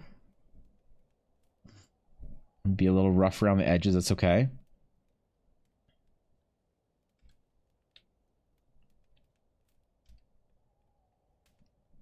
So make it a little cracked and boulder filled or whatever. I still need Thorkin's convincing explanation of how to make your players go through a portal. Realistically, I'm not convinced that any players will actually engage with the portal. Unless they have a death wish. So make a jewel on the top of the portal. A jewel to go, wait, that does what? Portal will be complete without glowing runes etched into the outer ring. Exactly. There must be glowing runes of ancient powers. The beginnings of the world. Primordial magics. The astral sages of old. The shamans of past generations.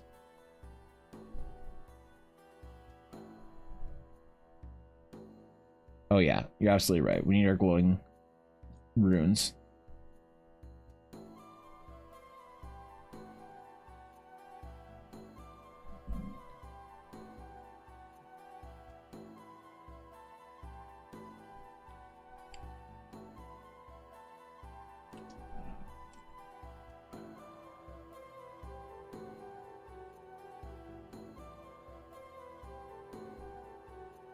Okay. What else do we need to do for the sketch phase?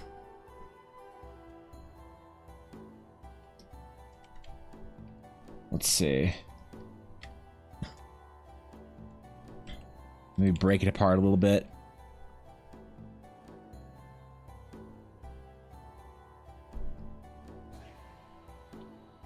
What else do we need? One of my requests would have been, as I have said in chat, what would it be? What do you got, Miniko? Everyone ignoring Gale? Wait, what? Why are we ignoring Gale? Is Gale's the worst character in Baldur's Gate? I have a journal laying around nearby, fake journal which tells of great things hidden inside the portal. Oh, that's a great idea. There's like part of the mimic is a journal that has like some description of like ancient treasures or whatever through the portal. No, because of ignoring portal. Oh, I see. Yeah. What happens if you ignore Gale? No, like actually, does the world end at some point? Like, does Gale join your party as dead and you need to like undead him or something? Like, because if Gale dies, the world ends. Isn't that the whole thing? Like, what happens if you actually just ignore him? Maybe I should play through Baldur's Gate again. Yeah, wait. Maybe there's actually a good reason to. Okay. We have a base portal idea down here. Now we need a base of the mimic version. So to mimic the portal, we need to have grotesque eyeballs, teeth, and tongues. What are the core components of mimics? It's really just eyeballs, teeths, and tongues. And maybe legsies.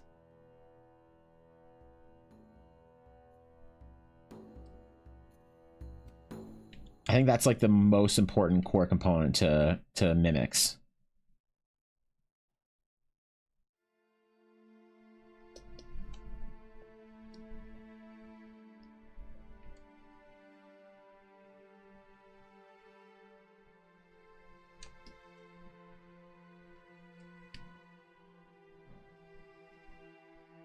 So we draw our teeths, our teeths.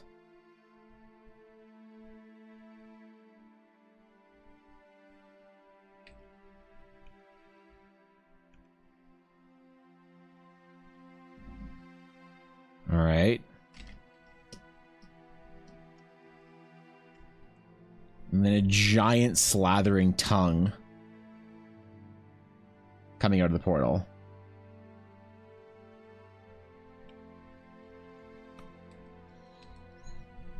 Ew. Even if it's just our base sketch, I'm still unsettled.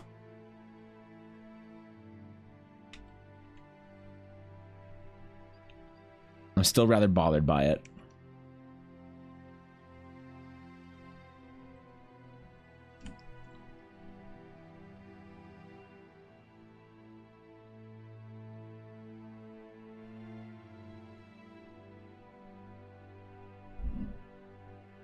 Yeah, I don't know how I feel about this.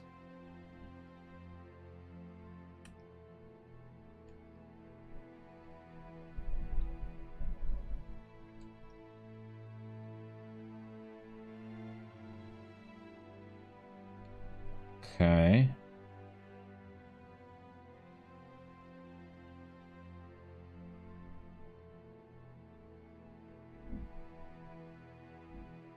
We need a couple more eyeballs, and I think we're good. And he missed it? Missed what? Oh, your idea? Hold on, let me scroll up. What do we got here? What did I miss?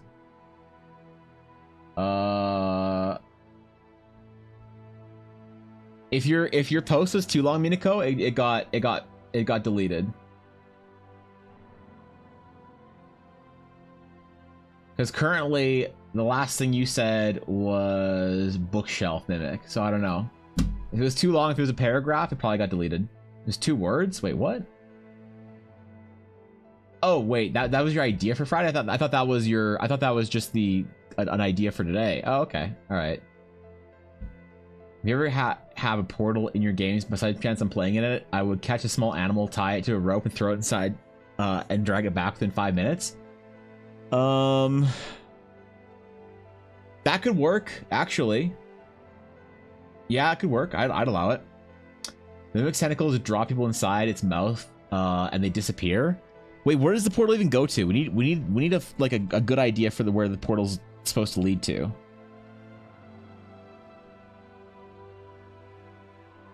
That's a good point.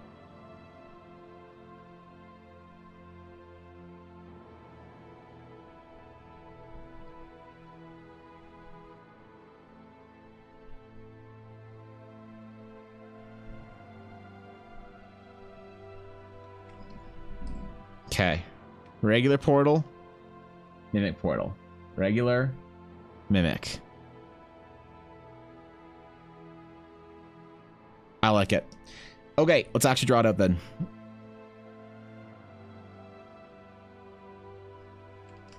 It's time.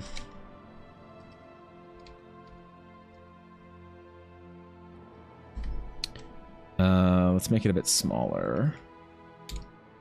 We'll do a 4x4 token, but still make it a bit smaller. There we go.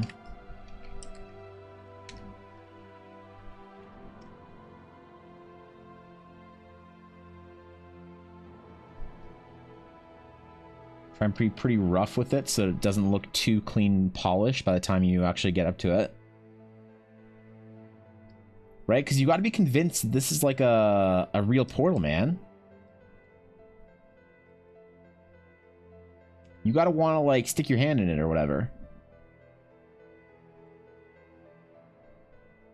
I got to figure out how to get my players to actually interact with portals. I gave them 2 like port keystones in their last D&D game, and they didn't actually use them.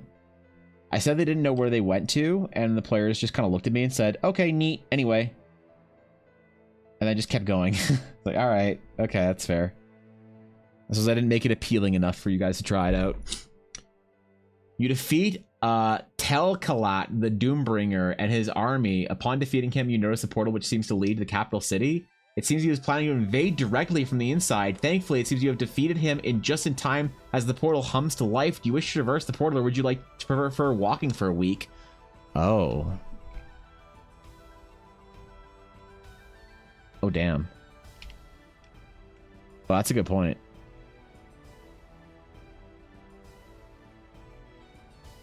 Yeah, that's a good point. That was a sketch idea for Friday. I don't know if I would do a whole ass bookshelf mimic if somebody requested it. It's not really a magic item. But if you could convince me that it's a magic item, I probably could, but it seems like a bit much for a magic item request. I don't know. I don't want to say that, but the eyes look like one... Okay, stop. They're not painted in yet, Sonya. Damn it. Holy shit.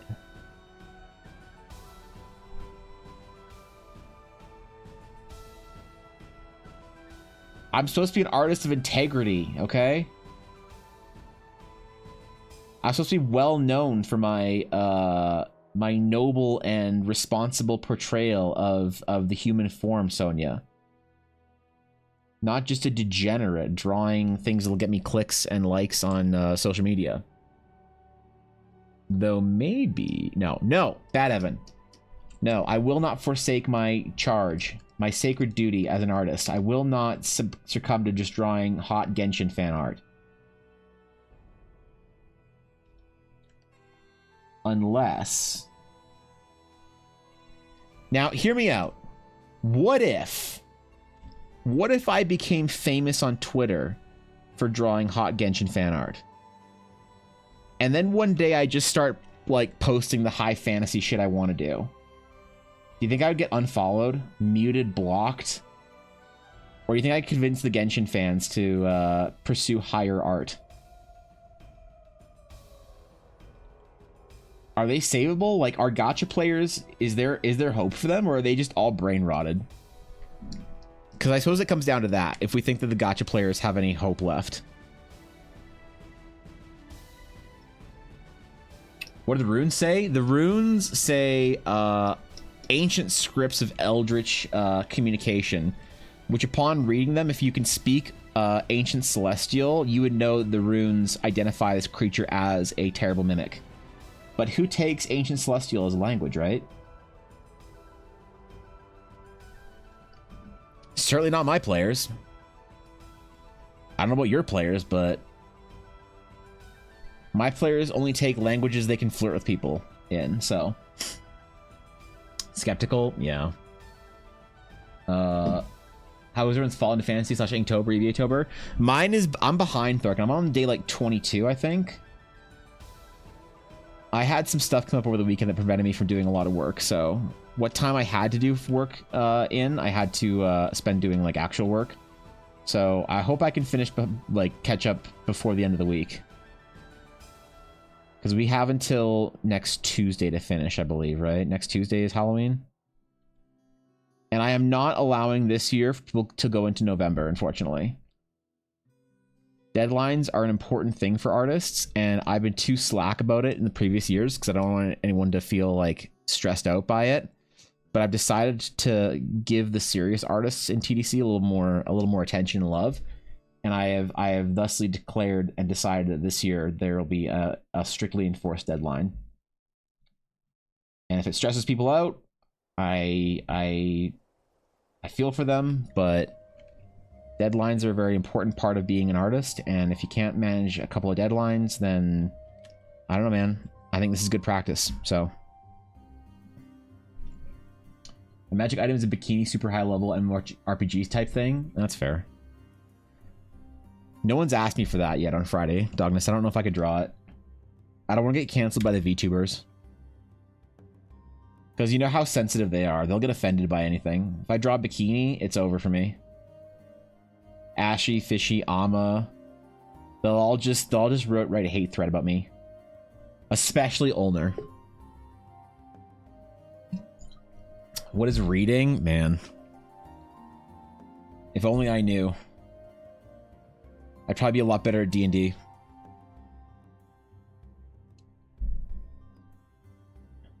But yeah, it'll feel really bad if I don't finish my own challenge, Thorkin.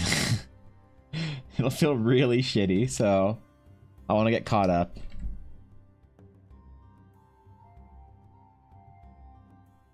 Usually I get a little bit behind on the weekend and then I catch up on Tuesday, but we did not stream on Tuesday this week, so that sucks.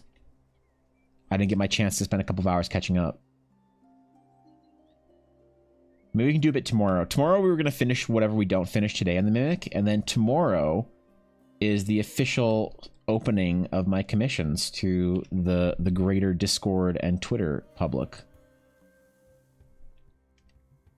So that's cool.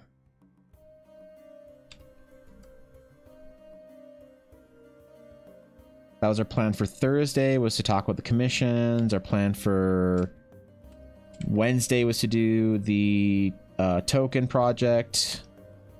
We got a busy week, dude.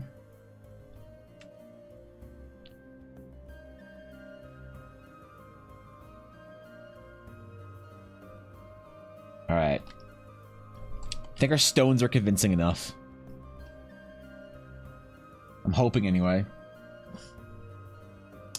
I definitely pattern note a little bit though. Your monument one was awesome. Oh, was that the landscape?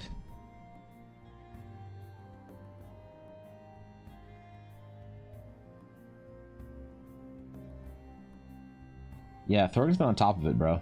He's been kind of crushing it.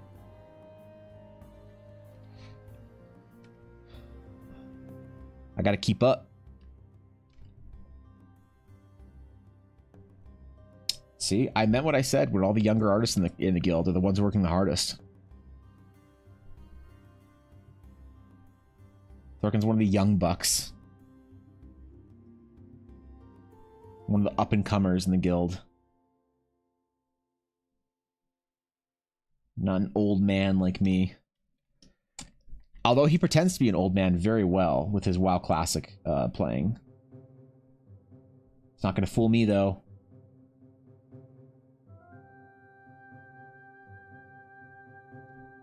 You can teach a Zoomer how to play World of Warcraft Classic, but he's still going to grind Clud. Fucking Zoomers. Actually balding. You played so much Classic that you just start balding. Ah, shit. Oh, no. That's the problem, man. That's what they don't tell you about playing WoW Classic, because you play it enough, you just start to lose your hair. Olge. Do mimics have eyebrows? Ooh. I thought they just have disconnected, creepy eyes. Are you supposed to have eyebrows, Rag? Am I missing out on this? Someone's thinking about if the new generation will also play D&D. The new gen, I think, is in... There are always going to be D&D players in every generation. That's what I think D&D has solidified. Now, I don't know if 5th edition is going to keep the new generation really interested, because 5th edition is a much less mechanically driven. It's much more narrative. And I think that D&D players have always been driven or to the hobby by the mechanics. So I worry that a less mechanically intense D&D is going to be good for one gen of players, but not for the longevity of the game. But who knows? We'll see.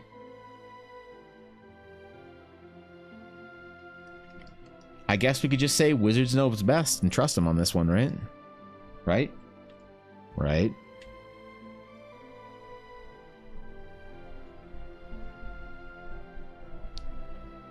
Yeah, that's how it goes. Whoops.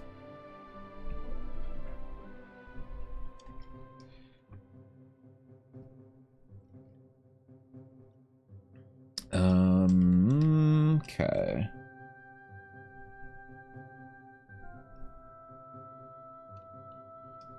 All right, our runes. Wait, do we have a copy of any of them? No. Okay, good. I thought we were accidentally copying some of our runes over. Sometimes when I'm drawing ancient runes, I end up drawing the same one twice and don't realize it until after. So, it's a question. I don't know anything about mimics. Oh, I don't think so. I'd never seen a mimic with eyebrows. Maybe we could design something, but it'd be brand new if we designed something. So, always been driven by the roleplay aspect. The rules are more guidelines at best. That's fair. A lot of people in our generation are, but I think that the gameplay is the thing that always gets new players into the game, and the roleplay and storytelling is the thing that keeps players there, right? So if the game doesn't have that like rules and mechanics and like gameplay aspect to it beforehand, I worry that it won't attract enough new players. You know? Like, how do you get a Souls player to play D&D? You need to have some great mechanics in there. You need to have the gameplay be really good.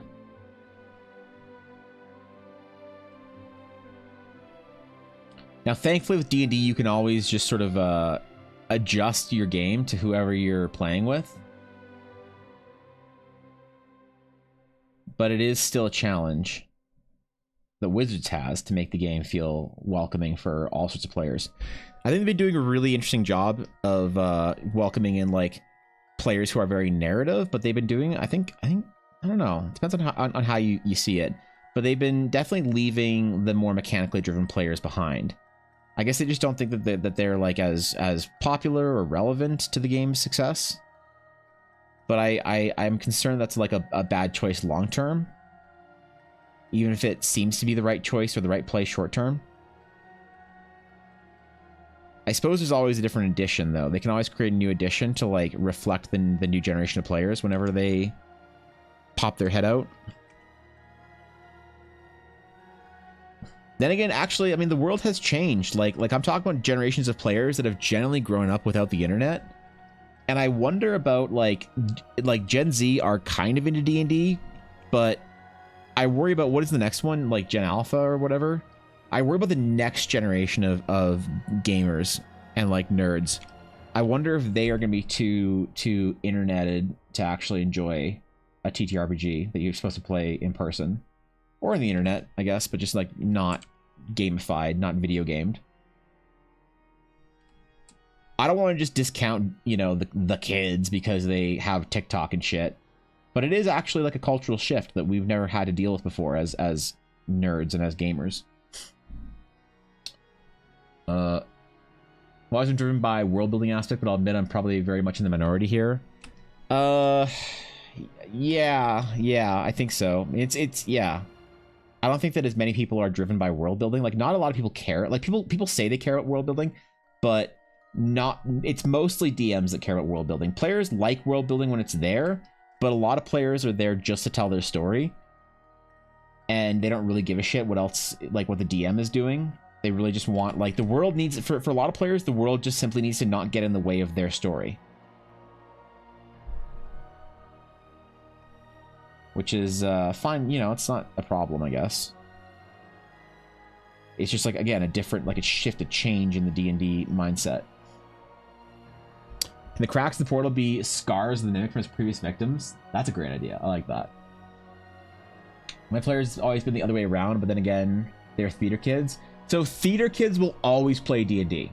Absolutely. You're absolutely right about that, Sienna. The theater kids will always get into D&D. They will always play the shit out of the game and love it because that's like a great outlet for them, you know? Unfortunately, they are, and good awareness that they are still a minority. The theater kids are not a massive demographic in any generation. They're always just doing their own thing. You know, God bless them though. They're keeping the hobby going in a lot of ways, but yeah, they're not the game cannot simply survive on the theater kids alone. Also, like if you want to do more mechanics game, you just go to older editions. Yeah, it'd be nice. It would be nice to play a more mechanically driven D&D game in new editions, like if the editions had sort of that built into it. But unfortunately, I think you're right. I think that if you want to play a mechanics driven game, you just have to play 3.5 or 4E. I mean, Ashley would probably disagree with me, and like a couple of the 4E enjoyers in our guild probably disagree with me. But I think that 3.5 is still the only edition. Like, I still don't think that 4E is chunky enough mechanically for a lot of people. Maybe they have an aversion to fourth, though. Makes you Gen Alpha? Makes me Gen? I never said I was Gen Alpha. Gen Alpha's the next one's after Gen Z, right? They're like all the 9-10-year-olds right now or whatever. Like the aspect of theater of the mind, I just don't like if my players don't roleplay in the situation. They just say, I attack. Yeah, that's fair. If I ever play D&D, I totally committed to my character. Yeah, there you go. Can confirm music and the arts kids were often the best players, but they were also the most flaky. Yo, true. Holy shit. Bro, Viddy, I went to art school for 5 years, okay? I did a 4-year degree and then an extra bonus off year because I was, or bonus year because I was young when I graduated high school and I was like, fuck it, I'm gonna take a bonus year. Can confirm, never played D&D with any of the people I met at art school because I didn't think anyone them could like wake up early enough to be at the D&D game on time on the weekend. Absolutely can confirm. Theater kids and art kids are great for playing D&D with, But holy shit, you need to play like with a group of like 9 of them, because maybe 7 will show up reliably every week. It's gonna be a different 7 every week, but you know, at least you have like 6 to 7 players then. Count on a couple of them missing the entire time. Actually true and real.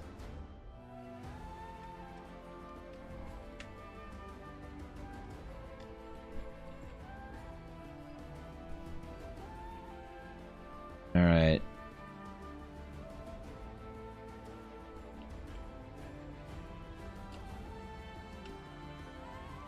I would be curious though if anyone actually does manage to play like a mechanically intense, like combat-driven, dungeon crawly 5th edition game. Because I don't think Wizards has ever released an adventure for that, right? I think all their adventures have been fairly narrative. Right? I can't think of any that haven't been. Which isn't bad. It's just a shift, right?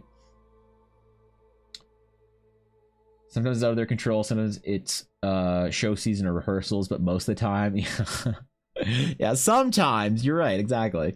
I both agree and disagree. For most games, I think you are right, but also a lot of people, including me and you, enjoy the Star Wars universe or Warhammer 40k. They might have a different story in the mind, but my cornerstone of world building are always there. Yeah, I mean that's true. I just think that we're in the minority, 100%. They made it into essaying. Now you're good. Thorkin, 5-line paragraph isn't bad. All right, 5 lines is about the most you can paragraph where I'll still be able to actually read it. So you're fine, bro.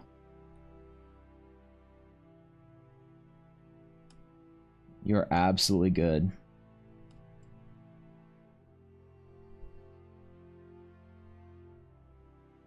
Now the 8-line paragraph. Oh boy, watch out. Watch out, man. The legendary, the terrifying 8-line paragraph. Oh, ooh, I don't know about that one.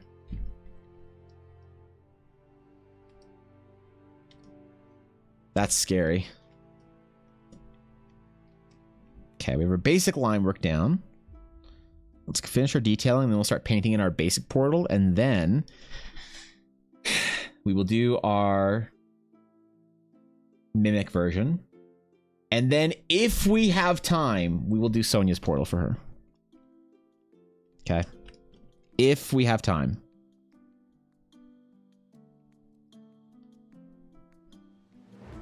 And only if. What do you the players which are actually missing from that day? Oh, they're just off doing something else, man. Yeah, you're like, shit, your character was, back in like my high school days, we had a friend that would always miss games. And so every time he wasn't there, we just said he was having like his family had an arranged marriage. And so he had to go attend his arranged marriage. So, you know, he'd get back to D&D the next day, he'd be like, ah, shit, who'd I marry? We're like, an ogre princess from Northmark. And like, oh, shit. Is she hot? Not in the least. Ah, damn it. All right, next time, maybe. We're like, yep. Better luck next time, bro. So, Stargate? No, Nyx, a portal mimic. First you think it's a portal, and then it mimics. It's very original. What's the best D&D setting or rulebook according to you? The best rulebook, I think, for D&D, my favorite edition is either 3.5 or, depending on how, like, if it's D&D only, 3.5. But my favorite version of D&D is the Star Wars Saga edition that Wizards of the Coast made, which is based off of 3.5, but it had like a whole extra section for like force powers and stuff. I think Saga edition is the best D&D edition that Wizards has ever made. But it's based on 3.5, so I still think that 3.5 is the most solid and interesting. Had the best support for it, the most amount of classes options, Pathfinder compatible, obviously. 3.5 was just great. It was everything that D&D could be, you know, and I love that about it. It was everything it ever could be, and they did a really good job at it. 4th edition, I wasn't as big of a fan of. Excuse me. Fourth edition I was not as big of a fan of. Fifth edition is great. Fifth edition's fine, but it's not. Fifth edition doesn't have magic to it. You know, fifth edition is fine. Fifth edition is just fine. There's nothing wrong with it, but it doesn't have the magic that third and 3.5 did. Like fifth ed is what you get when you have to go through too many approval processes, right? In 3.5, they would just post rules for shit. They're like, yo, we got a psionic and you can blow people up with your mind, bro. It's crazy. And if you want to use like psionic tendrils, here you go, man. In fifth, they're a little more cautious to release things, right? In 3.5 and third edition, if they had a cool idea, they'd print it, right? But I think that it's part of the, like, you get a larger company and they need to go through more approval, right? You get an internet age, you know, upon us, and suddenly if something was broken in 3.5, you would just be like, oh, it's broken, and then you just wouldn't play with it. But if they printed something broken in 5th edition, they would basically have Reddit threads of professional Reddit users complaining for months about it, and it's like bad PR for them. So like there's a lot of reasons why the magic is kind of dead in 5th edition compared to like the way it was in older editions, but it's definitely less exploratory. It's less like they're less willing to take risks. It's still a fine edition. It's still a great edition of D&D, but it just doesn't have the magic that 3.5 did, I don't think. Didn't like 4th ed either. The best 5th edition D&D is obviously Guide to Ravnica. What does that book even have in it? Like Ella bought it for me for Christmas one year and I read through it and I was like, what did I just read? Yeah, was there a single mechanic in there? Like I closed the book when I was done with it and I just said why. I like to roll for hotness, or is that just my player? Yeah, it's both. Simic Hybrid, that was about it. Oh yeah, right. Oh, also the guild like origins, right? Those are kind of cool. But that's about it from that giant ass book. I don't know. I think that like the best thing you can do as a DM that's like brand new to 5th edition is start looking at how to port things from older editions. 4th had some great ideas in it. 3.5 had the most. Like, it's like a whole new world that opens up to you when you're willing to go look and back and look at like PDFs of 3.5 and try and figure out how to make it work in 5th. You really like grow your game exponentially, and your the amount of content you have for your game is like, I don't know, it explodes when you are willing to go back and use old editions. And I wish Wizards would like promote their old editions more. They did this thing where they reprinted their books, the core books for 1st, 2nd, and 3rd. And I don't know if they did 3.5 or if they just did 3rd, but they did a reprint of their books for the special edition type thing when I was working at the game store, and that was a great idea, man. Like I was super happy to see them do that, and I wish they did more of that now, where they're like, hey, we're doing like a vintage, like, I don't know, vintage weekend. Hey, you can play whatever edition. We have it all on the website for free or something like that. You know, like I wish there was more of that. They like acknowledged and promoted and supported the use of their old editions, and just said like, yo, hey, is anyone actually ever curious about how to play 2nd edition? Here's a video that we got Ginny D to do, or how to be a great GM, or how to play 2nd edition in 10 minutes. You know, rather than like feeling like they need to attach whatever promo they do to like a new product they can sell. It'd be kind of cool if they had like, you know, or even like do another like D&D Beyond thing where it's like, yo, you can get like 2nd edition books on D&D Beyond now. You can like play older editions of D&D. I don't know why they don't like the history currency they get with their game is so strong. I don't know why they don't lean into it more often. Why they don't like try harder to sort of have like an acceptance, a love for their past work. It's kind of weird if you ask me. Okay, Class Layer color. Not really a complicated selection, I will say. Kind of easy, actually. The Circle Spore Druid, was that also in Ravnica? D&D Classic, yo. D&D Classic, let's go. Yo, I'd be so down. Open up the D&D Classic servers. And then you could do Classic Plus.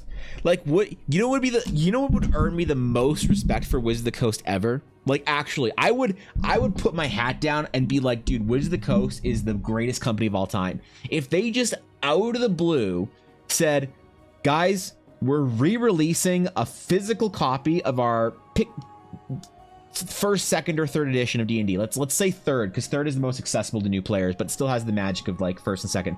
First edition's a little dated. Second edition's a little hard to get into. Third edition still has enough attachment to classic, but is not like as clunky as first and second. So let's just say third or 3.5. Guys, we're announcing that we're gonna re-release our core our third edition books, the PHB, MM, DMG, and we're also releasing a new adventure and a new like unreleased concept. Like we had this book for like the Dragonomicon 2 or whatever, and we're releasing it as physical, as a limited physical print and like a D&D Beyond thing. I would, dude, if they went back and just did stuff like that, like Classic Plus stuff for their old editions, for the love of the game, and that's it. Like, yeah, not a lot of people are going to play it. Sure, it's not going to be the most highly selling thing that you could possibly do, but the amount of currency they would earn with like older D&D players, the ones that actually have money to spend on their hobby, yo, I'd be there, man. That would probably be the most like badass, respect worthy thing they could possibly do, in my opinion. I'd be so there for it. I'd be down. I'd be playing. Like, you want to get Ella actually excited about D&D? Do some older stuff. Wait, why is... Oh, okay. My brush was kind of fucky there.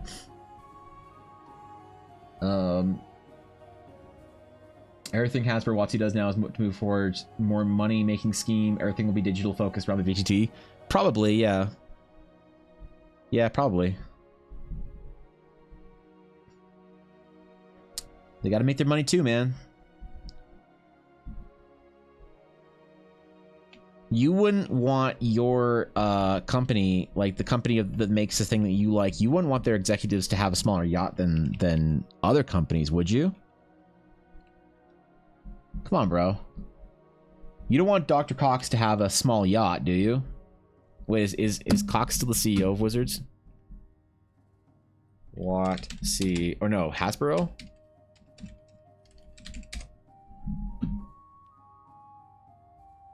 The president. Oh. Hasbro, Chris. Yes. Oh, yeah. Okay, so Chris Cox is the CEO of Hasbro, not Wizards. Excuse me. You wouldn't want Dr. Chris Cox to have a small yacht, would you? Not me, sir. Whatever you need to do, bro. You need to post it up to be all digital VTT focus so you can make more money? Absolutely, I understand. But it would be nice to have a little bit of love for the classic players. Just a smidge. The only way they'd probably do that is if they did a limited run special edition, but even that would be based on the current landscape. So they did that already. Like, have you ever seen those books, Smitty? Have you guys ever heard of these books? The reprints they did a couple years ago. Is this new? Like, is this unknown D&D lore? Because I could show. Look, all right, hold on. Let me show you some shit. This is actually gonna blow your mind, real quick. One second. Let me get it.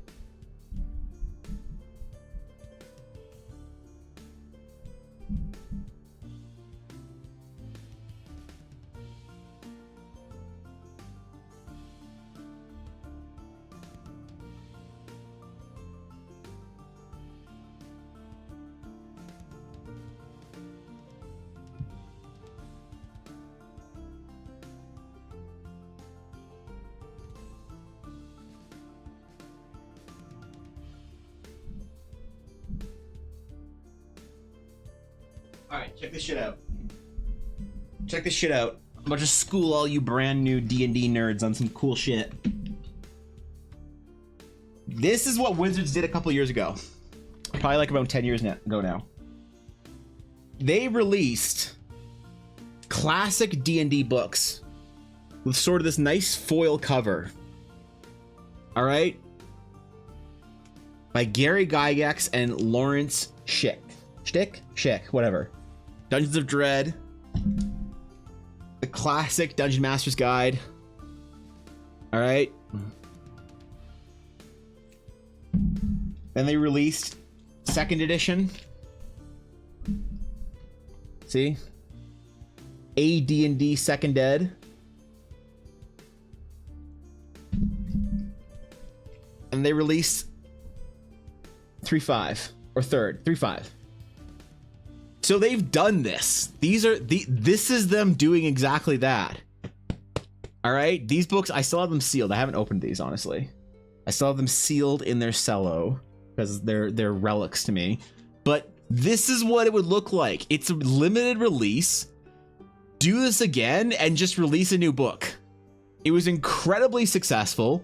These were some of the most hotly sought after items for the D&D section when I was working at the game store. People lost their mind over them and they would do it again.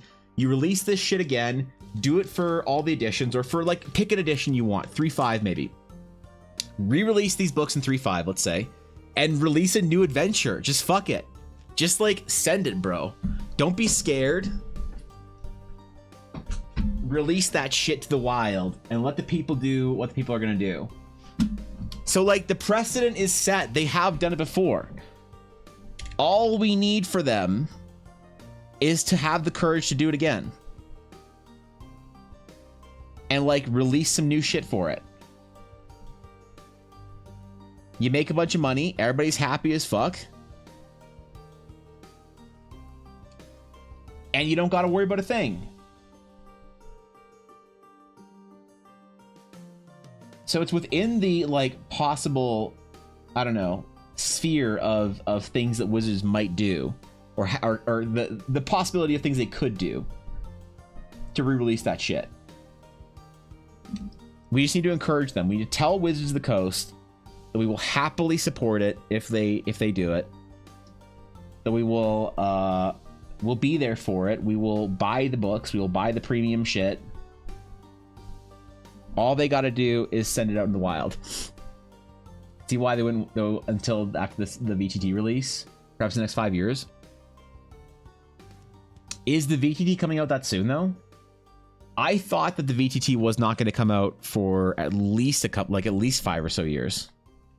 Is this like, is there news on this? Is this a sooner than later thing?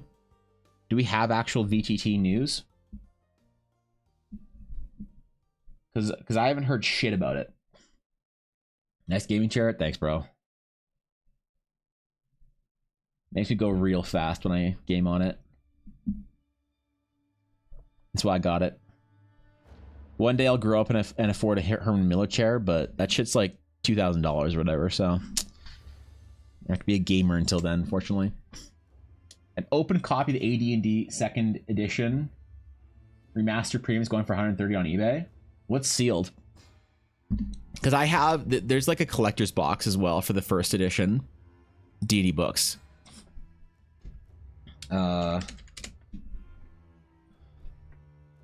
D&D wood box collector's edition.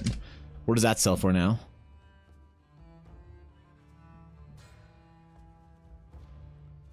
I can't even find it on eBay. D&D wood box. Let's see. Nope. What was it even called? D&D reprint first edition.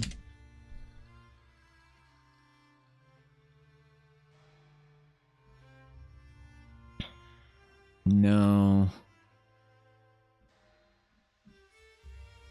No, not these books. It was like in a wooden box. It was like a collector's version or whatever. It was pretty expensive when it came out. Oh, this. Yeah, this shit. Hold on. I have this one too. The premium reprint.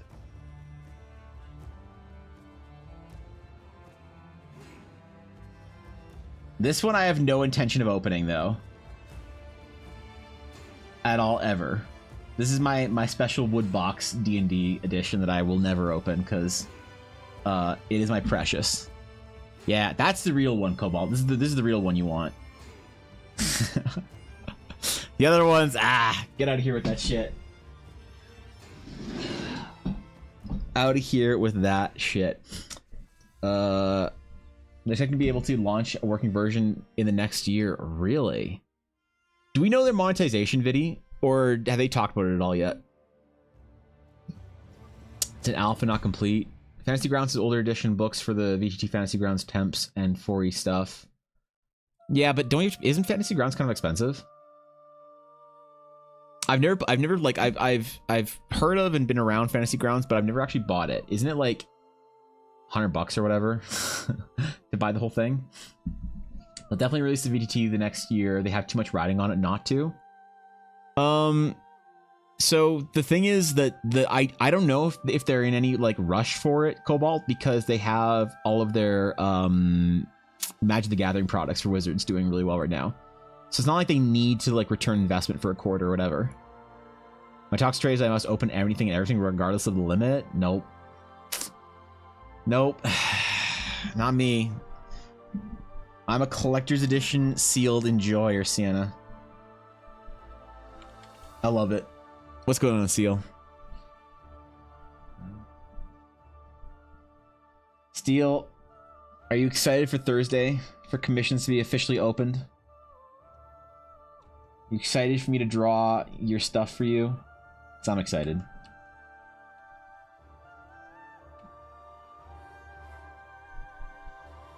I'm excited, and I don't care if anyone else is. You already know I am? Well, I don't know, man. I don't know, bro. Maybe you decide you don't like D&D anymore and you're just not playing the game or some shit, you know? Which would you want to do? Wait, what do you mean which would I want to do? I don't want to spoil anything. I gotta message you tomorrow when commission's open. Don't think they talked about their microtransactions, but they'll definitely be full of them. Yeah, monthly subscription include D&D Beyond. New president has a history of microtransacting games. Yeah, true.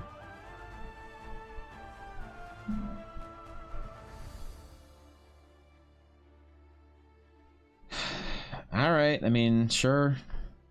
Is anyone like actually? And I'm curious with this. Is anyone actually going to use the new Wizards VTT for D&D? Because like most people I've talked to so far are like, I'm not touching this. Like most core D&D players don't give a shit about this. A lot of like normies will probably be like, oh, D&D has a VTT, great, I'll use it. What's this thing? But like I feel like most people that use like, you know, a different VTT are not gonna switch, right? Is anyone actually like excited for this? Don't judge or touch other people's collections for clarification. That's fair. That's fair. Make sure I'll be home all day tomorrow, so be 100% free to talk about it. Excellent. Still do roll 20 TBH and made too much stuff on it. That's fair. I'm really enjoying... What's the fucking one that I use now? It's Forge something. Forge... What? Wait, what do I use? Foundry. Jesus. Foundry. That's the one that I use now. I like Foundry. I don't think I want to switch from Foundry. I'm not turned off enough to not give it a shot. Trying new VTTs are part of the process. That's fair. That's a responsible way of looking at it. Okay.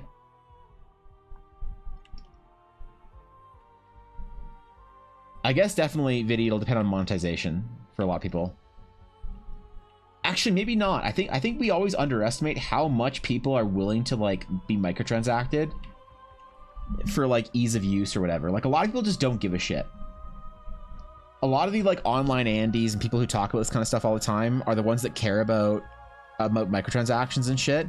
But like I think that most people don't give a shit about microtransactions. They'll just play the game. They don't fucking care. They don't like think about it too much. You know, you start playing a game and you see a bundle available for $3 and they're like, okay, and they just click the bundle and they buy it for $3. I think a lot of people are very easy to get into that ecosystem and don't really think about it too much and will be, you know, fine jumping in on it or whatever, you know, like it's not gonna be a thought to them. They'll just do it. and it's whatever. I don't want to pay a subscription for VTT. I'd rather do something janky with Google Doc. Yeah, true. Here's the thing. I like Zibsy that Foundry, for instance, was a one-time purchase for the DM. I'm not sure the players needed to buy it as well. I think it's just the DM that needed to buy it. But Foundry was great for that. But like, I remember Roll20, they have like a premium sub or whatever that one of my players bought a year for our game for. But after the year was up, I was like, oh shit, this is unplayable. What am I doing? What am I, this is awful. And that's when we switched from Roll20, is because it was like, without the premium sub, it was really rough, I thought. So, I don't know. I don't know what people are going to do. I think a lot of people have subscription fatigue, definitely, in like the modern era. People are just like so tired of subbing to things. They have their Hulu sub, they have their Netflix sub, they have their High Dive sub, they have their Disney Plus sub, they have their HBO sub. They got too many subs, man. You can't make me get another one. And so when it comes to a service like that, it's like, man, leave me alone. I don't want to sub to another thing. Get me off this shit. Wizards, not Hasbro. They cut ties with Random House, their largest book distributor, and Judges Academy, who train the judges to run MTG's journeys. Yeah, I don't know what they're going to do about the judges thing, because I heard about that, and I was kind of confused. Yeah. Let me Foundry try if I have the time and energy to set it up. So that is the thing. The learning curve on Foundry is really high. Foundry is very like detailed, and you can do a lot in Foundry, but the learning curve is like, it's annoyingly high, I think. To me, Foundry is a lot like World Anvil. It's like a really powerful tool, but like trying to convince someone to learn the tools is like always iffy. People jump in, see all the different settings, all the different, you know, tools, all the different like menus and options and stuff, and they're like, ugh, I'm tired. I need to go lay down. I don't want to learn this. And you're like, fair.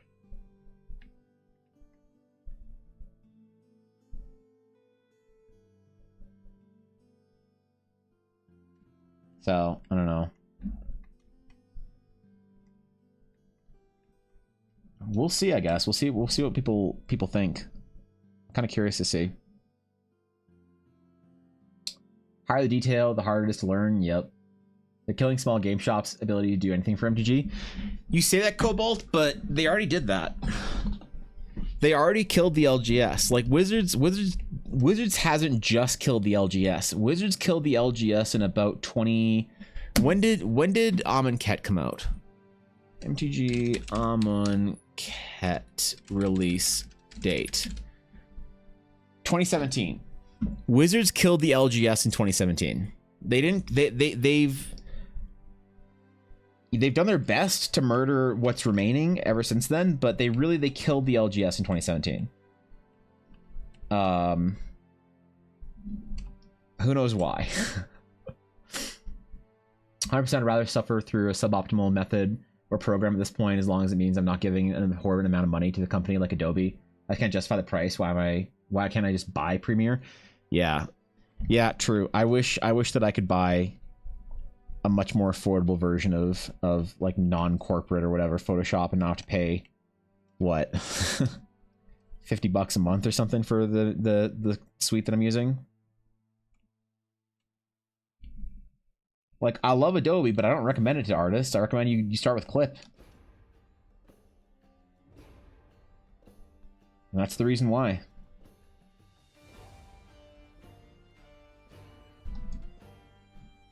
Very curious to see how players receive this D&D change. Because actually, I will say that it's surprising to me, but I have been surprised by the D&D players' like community's overall ability to revolt against Wizards. When Wizards does like weird, shitty stuff, but only I guess when it's like bad enough. Like, I think the D&D community tolerates enough, but who knows if they'll actually accept a microtransaction laden version of D&D.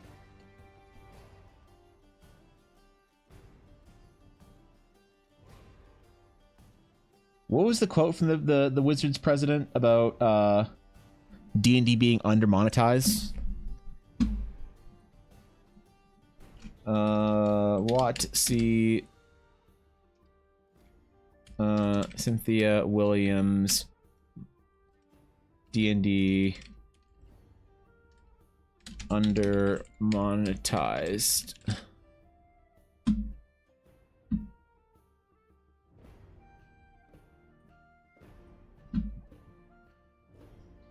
Hasbro has also previously reported a 15% loss of revenue in its Q3 2022 financial results. Then, in early December 2022, reports emerged that Wizards of the Coast CEO Cynthia Williams had attended an investor meeting where she described D&D as under-monetized. So, what does this mean to the average D&D player? What is the under-monetization of D&D look like? Does that mean that she thinks that there's like, oh, we can do like more dice and we could sell posters with our characters on them? We could like how much value does the increase of monetization provide the actual player?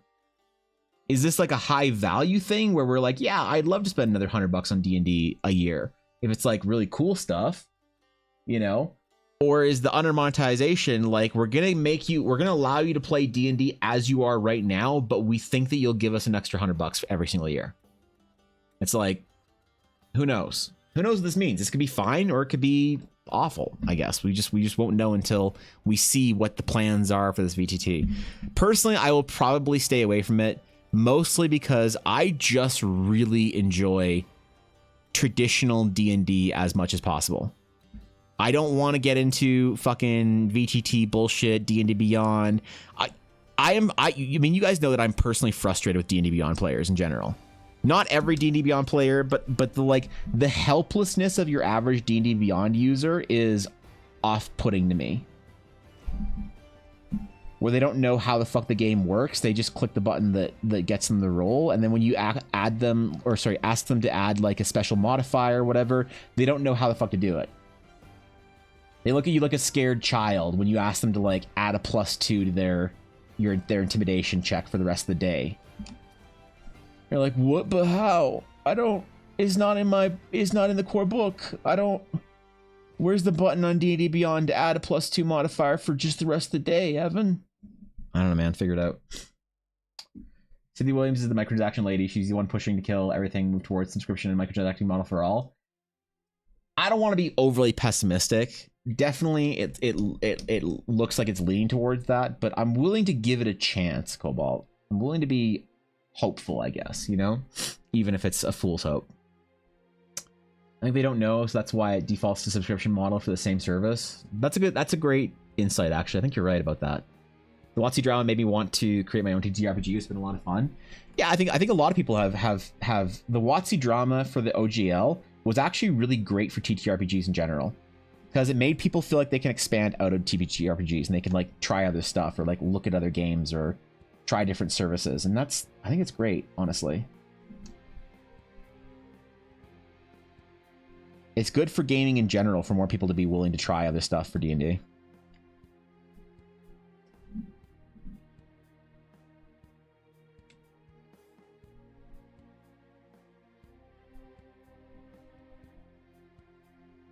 Okay. Oops. We'll expand it by 1 pixel.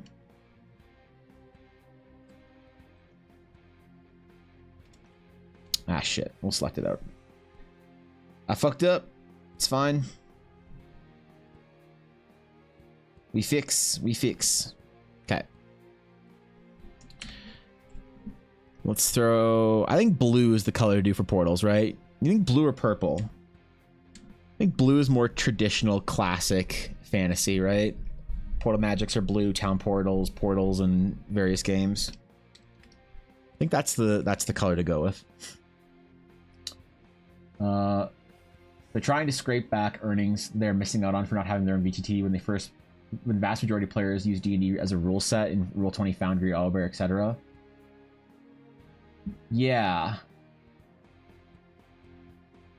Has any of these has any of the VTTs talked about this at all? Like how they feel about it? Have any of them said like, oh, this is bad for us guys, you know, if you want to support us, then fuck this shit. Like, has anyone actually said anything about that?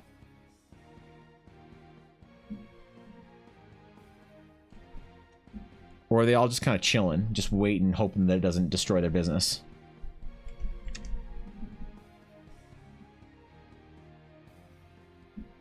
What's the general sentiment amongst like Roll20 and Foundry and all these services? What's up, Charlord? Want to hear about the person I got to press charges against today? In D&D? Absolutely. IRL? I don't know about that, bro. You probably shouldn't talk about it online. If you're doing like actual legal shit, you probably, as I'm not a lawyer, but I'm gonna advise you heavily not to talk about it online in a Twitch chat. It's probably a bad idea. I think it's a bad idea in general. I'm no lawyer, Andy, though. So the OGL fiasco was a huge wake-up call to the company after they realized that it was going to be that easy for funnel money. But now they're playing the good guy and actually have to come out. Okay, hold on. My eyes. Every once in a while, a paragraph just like my brain just stops. It's not your fault, Viddy. It's my fault. Okay, let me just try it all again. But now they're planning to be playing the good guy and actually have to come out with what may be best for the player base. It seems dead in the water if they have been planning something. It definitely is taking time. That's fair. No, it's not your fault, Viddy. It's not you're good. So my brain like reading, thinking, speaking speed when I'm streaming needs to be a lot faster to like keep up with chat and be able to like handle different topics, different conversations, say hi to different people, all that. And sometimes with paragraphs, my brain will try and attack a paragraph with like that same speed, and I have to just like stop and just like slow down and read it properly, or else my brain just like trips over itself when I'm trying to read it. You're good. You're totally good. It's not a you problem. That's a me being a shitty streamer problem, not a you having done anything that you need to apologize for problem. So you're good, my friend.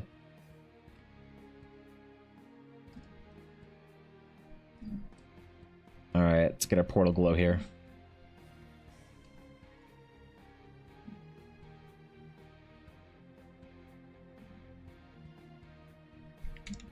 Yeah, I like that more.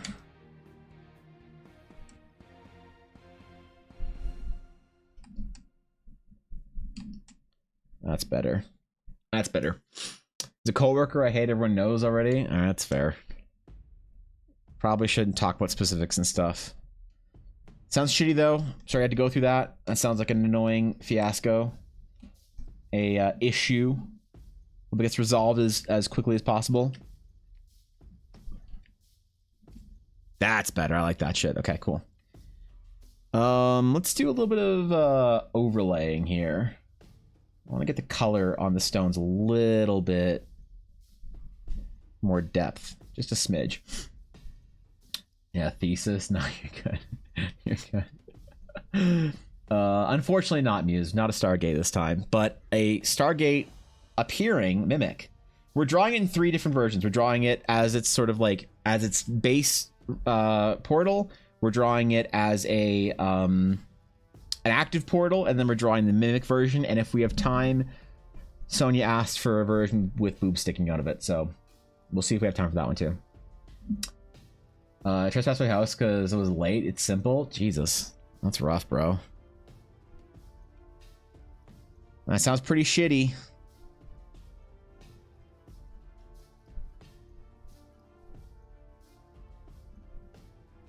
I'll admit, not envious. What are you drawing? Don't worry about it, Steel. Ask Sonia.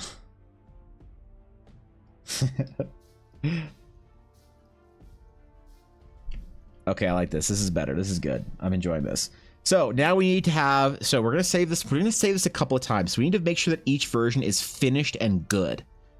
So let's do our line work. Let's grab our dark blue.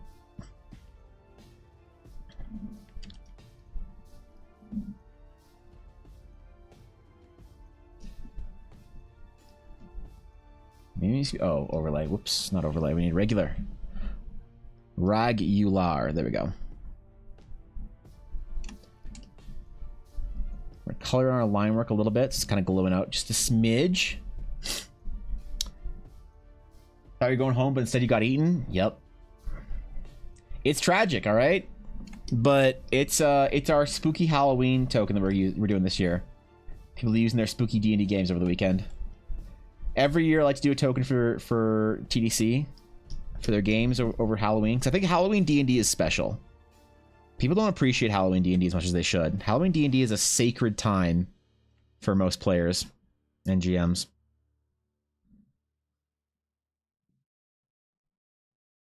Okay, how are we going to do this? How are we going to save different versions of this? This is going to be annoying. Let's do...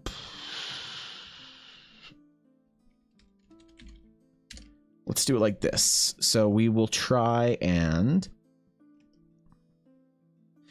we need to do our shadow first, don't we? Or is that going to be...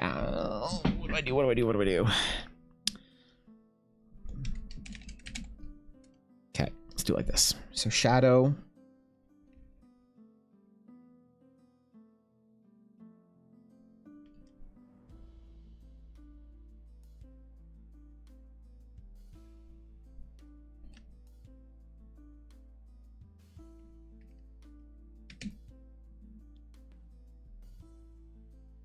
Why is this not... Oh, okay, there we go. All right, whatever.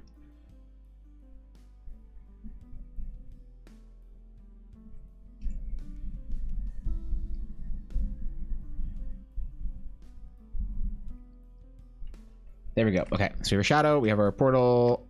Great. Portal number 1. So we're gonna merge all these layers together. Actually, we're gonna create them. Here's what we're gonna do. We're gonna create them as copies. We're going to merge all these layers together. We're going to delete the extra things over here. You don't need any of that. Fuck that shit. We're going to call this one. We're going to call the portal base. Boom. So now we have a portal that we can move around. Oh shit, look, we got the portal, bro. Nice portal, dog. Now we're going to do a version of our color. We're going to call this active. And we're going to make a selection. Don't worry, I'm really good at this game, okay? I'm like super, super good at it. I've been doing this for years. We're gonna expand our selection. So we're gonna select out all of this line work. We don't need it.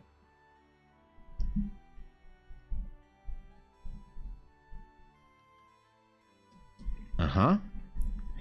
And then...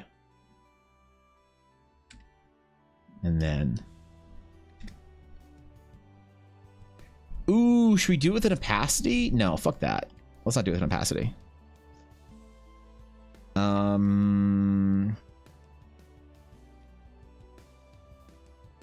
We'll leave that line work in there for now, but we'll do a version without it.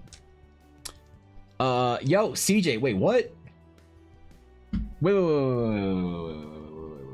Why didn't I get an alert?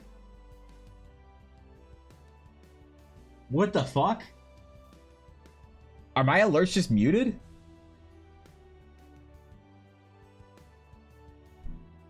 I'm so confused. CJ, hello. Good to see you. Thorkin, thank you for giving sub, CJ. I appreciate that. Wait, why are my alerts not working? What? What's going on, Arrow? Good to see you, Blake. Oh shit. What the fuck? I'm so confused. Thank you for the raid, CJ. If you guys aren't following CJ, which you probably are, everybody here is probably following CJ already. But if you aren't, go follow CJ. CJ's amazing. I adore CJ. Damn, bro. Thanks for the raid. I appreciate it. How'd stream go? Did you make the way through the portal and was consumed by the mimic? Thus ended the reign of the rat god? Oh no. That's what happened. It's the mimic portal. All right. Wait, no, this is not this.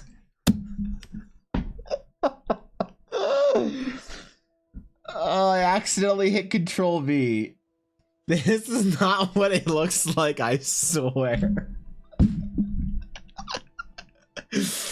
Worst Control V possible. Hold on. Hold up.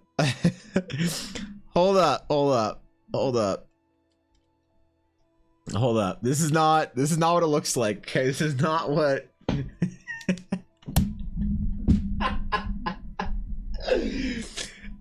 Listen, you never know what's on your clipboard, all right? Sometimes you Control V in a password. Sometimes you can control V in you know, an image of Evangeline. Sometimes you can control V in an image of Asmongold holding a Shy Lily body pillow. It happens, bro. It happens to the best of us. This isn't what I. No, stop. Video, there are no alerts. You can't TTS, there's no alerts. Why is it muted? I'm so confused.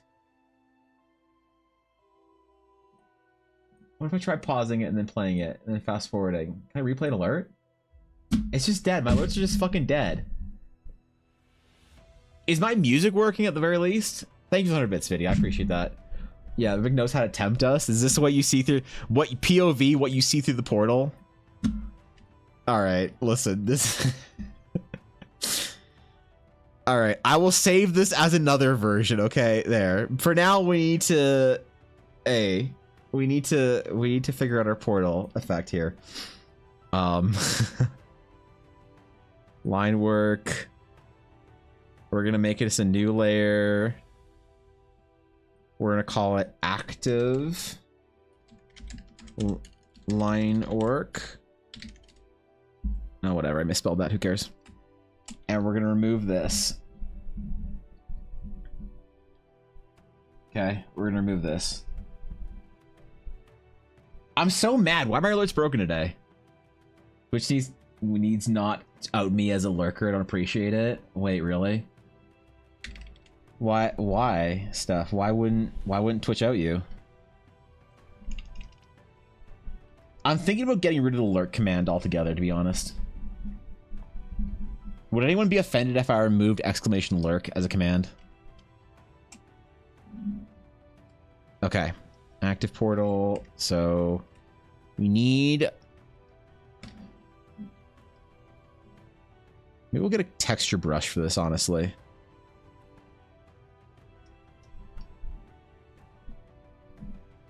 This will be fine, all right? Trust me. I'm not getting lurk anymore, though. Oh, do you actually? Who actually uses the lurk command? Because I don't know. I've been thinking about murdering it, but if people actually use it, then it's fine. It says I'm a raider. Oh, it does say you're a raider. It says you're a raider from CJ some days. Congratulations.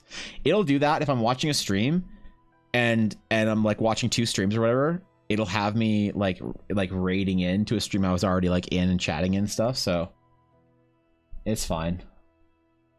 That's good. It means you were supporting your streamers, bro. It's not a bad thing. I think I'm the only one that uses it. I do, really? The portal mimic knows your deepest desires, tempting you to wait. What the? Is that Asmongold, the Shy Lily body pillow? Dude, you need help. Yep. Everyone sees in the portal what they desire most. They all see within the portal that which they long for, that which they desire. Maybe we'll make a couple of versions of this for those in the guild who have like maybe like a different type of group of players. You know, maybe we'll like create a special version for everyone. What other things can we put in the portal?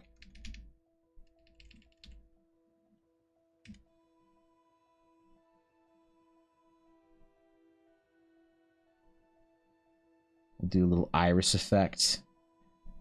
We'll do a little iris effect so Viddy feels like his photography background is relevant. There we go.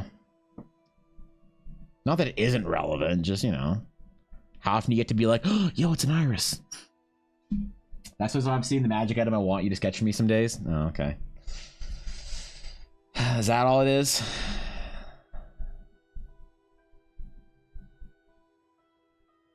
You're just seeing what you want to in the portal?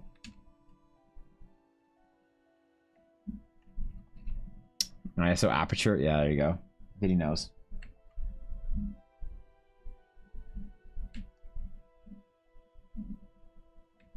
Viddy always knows. Viddy is wise.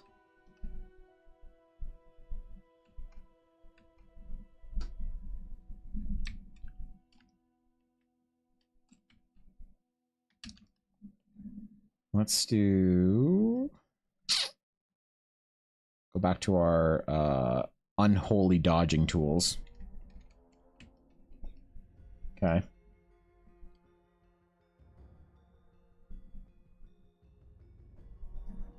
Let's blow it out a little bit more.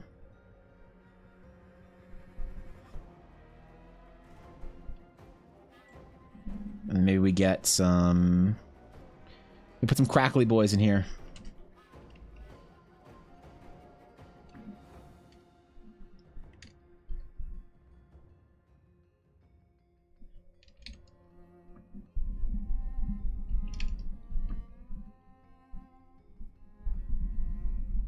There we go.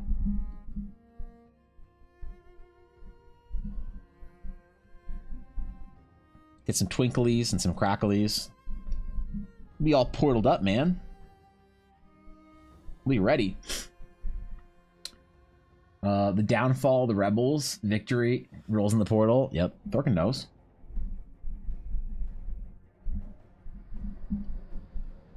Listen, what you see in the portal is up to you, man. It's your deepest, darkest desires mixed with Shy Lily, apparently. Just to piss off Aduria.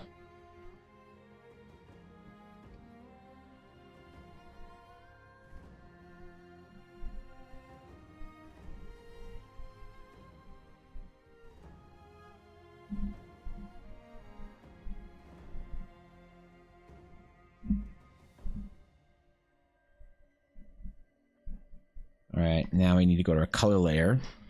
We can make another layer called active color.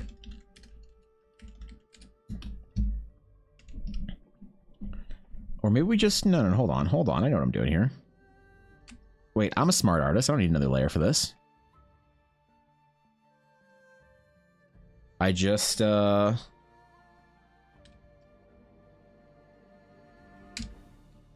I just select this out.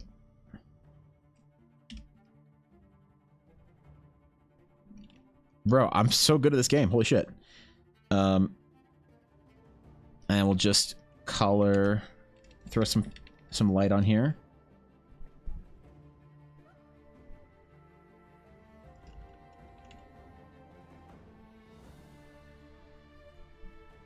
Doesn't mean anything crazy.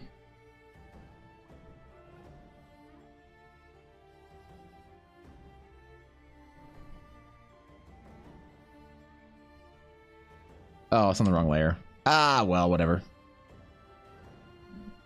I guess we'll actually just do this on a second layer and call it active color.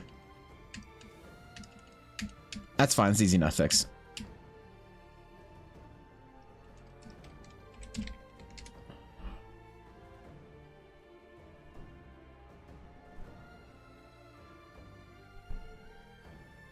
And they said I didn't know what I was doing. They said I wouldn't be able to draw a thing one time. How wrong they were, ish.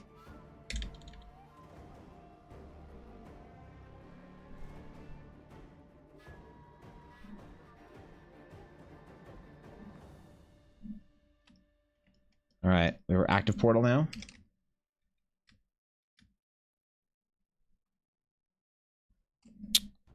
Now, it's time to mimic it. You thought this was a simple portal you could walk through. You thought this was merely an apparatus of teleportation from one area of the world to another, one dimension to another. Indeed, it is not just that. This portal is secretly a hungry, tooth-infested, diabolical creature.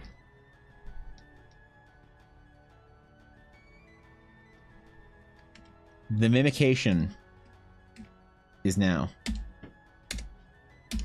What's up, Bella? Hmm? The way. Oh, 1 sec. Give me 1 second, guys.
All right. All right. It's time. Your turn. I forgot to tell you the WoW cinematic you watched last week got a video taken down from YouTube. Yeah, I saw that. I got an email over it. Maybe I shouldn't watch the new one actually on stream. I was gonna do that on my break, but I guess I shouldn't watch it on stream because guess Blizzard doesn't want me to watch any cinematics for their game. That's really unfortunate because I was gonna watch the BlizzCon opening ceremony. But I guess if that's like dangerous, then it's not worth it.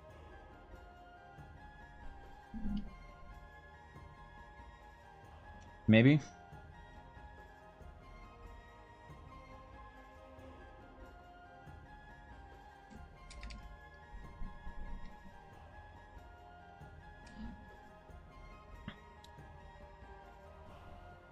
Okay, so now we need Mimic. Mimic line work. Let's create a new layer. We're gonna call it Mimic line work. All right, all right. We draw as many teeth and eyeballs as we can in here. Make it as squishy and uncomfortable as we can.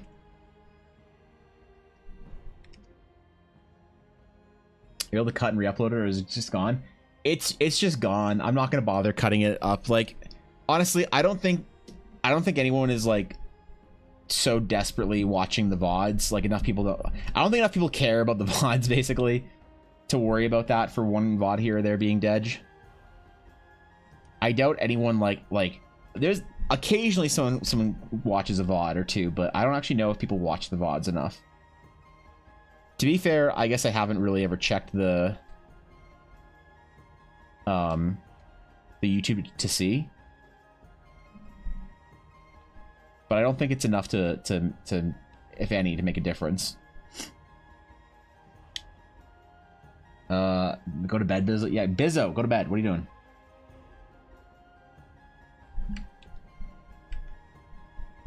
I don't actually even know how well the VOD channel is doing, if it is doing at all. The VOD channel is more my personal archive. Because the VOD's still up on... Like, people watch the VODs on Twitch, sure, but, like, not on YouTube.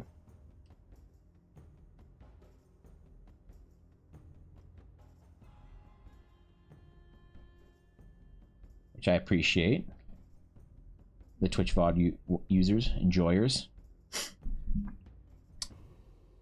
That one VOD-only watcher, aw darn. If you are a VOD-only watcher, I give you permission to @me on Discord. At some point in time, whenever you see this VOD, @me on Discord with a simple People Arrive emote. And I will know you exist. And I will admit I was wrong.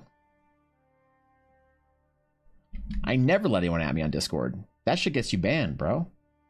But I will allow mods if you see anyone @me with people arrive and nothing else in the message. Let it slide. If I go back for a VOD, it's only on YouTube. Oh, really? Wait, you actually use... Okay, does this channel actually get used? Hold on. YouTube. Evan Blair Art.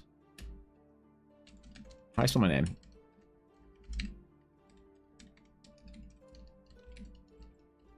Evan Blair Art VODs. Evanbl Art VODs. Okay, does anyone actually watch these? Oh shit, wait, really?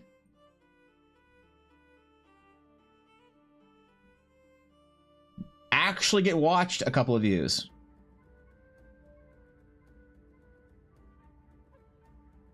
I did not know.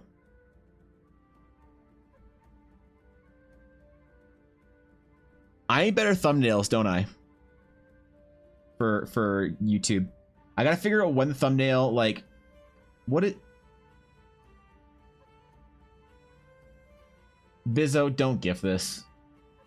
Don't GIF this, please. I know what you're thinking. Please do not GIF this. This is not... I don't need this in the fucking Discord. We don't need... This isn't necessary on Giphy.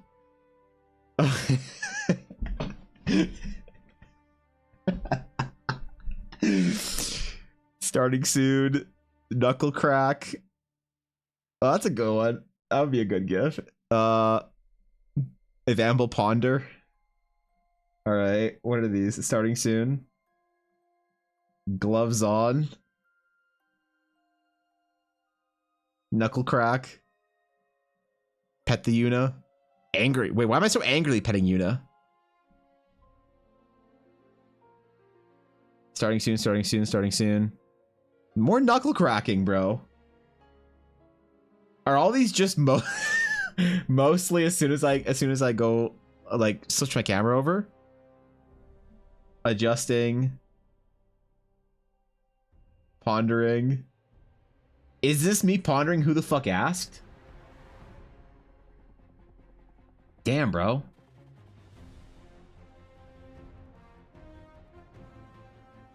These are all right, anyway. That was 2 minutes. You can use your work in progress art as a thumbnail. It'd be cool to see the progression from VOD to VOD. That'd actually be a good idea. Progression. People think I don't make art though. People think I just sit around and meme shit for an hour and a half. I can't lower their expectations. I have to provide at least some reliability to the conspiracy that I don't actually make art on my Twitch channel.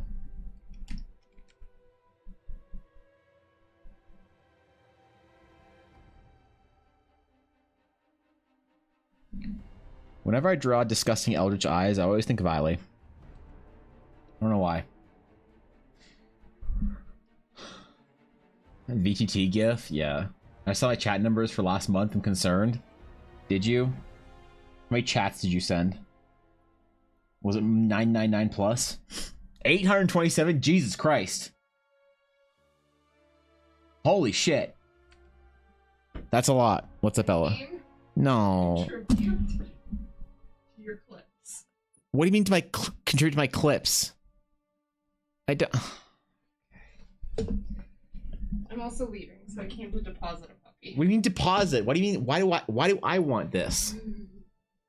Why does she need to be this cozy? She's not outside. Cold.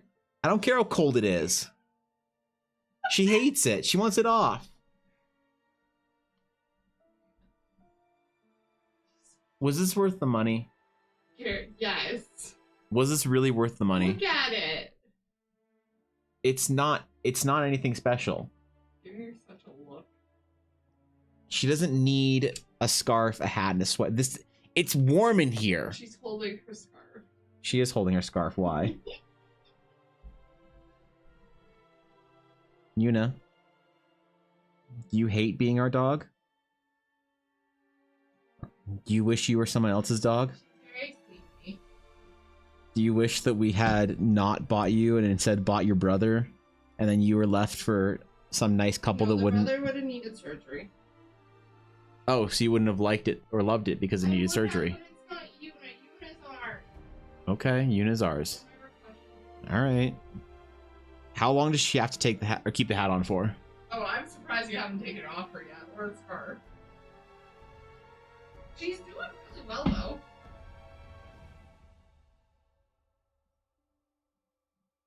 You want a nap here? Take it back. Okay, bye. Is this normal? Anyone with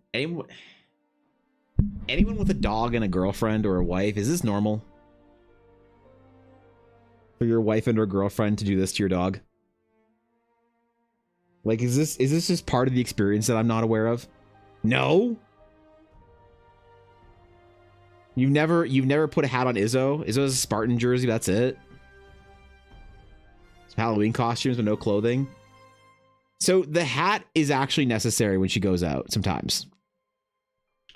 The hat is unfortunately necessary when it's like minus 30. We don't put the hat on until it's minus 30. She at like 0 she gets a sweater. At -10, she gets her like her insulated jacket. She also gets her booties. And at -20 or -30, she gets her hat. Why do you not care so much about this?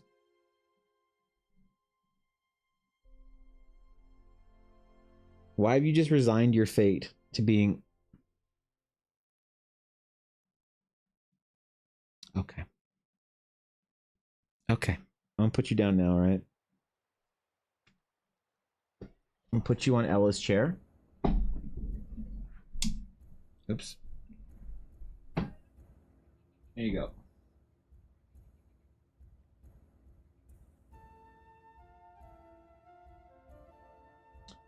All right, anyway.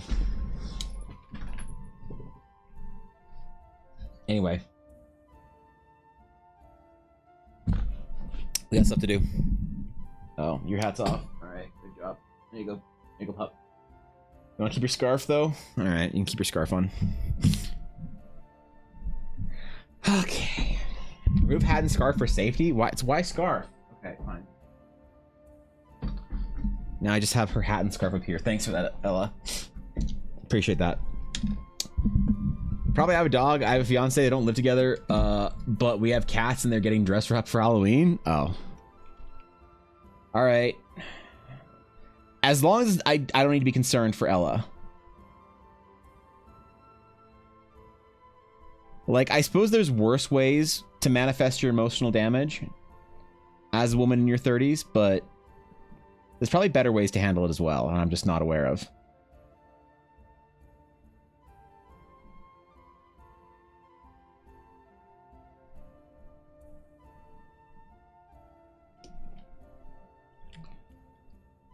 Got 2 eyes there. I think we'll avoid the mouth down here. I think we'll just have the one giant mouth.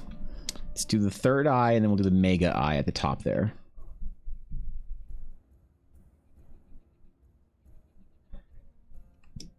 The eyes need to be kind of drippy. It needs to be like a gross enough mimic that it's believable.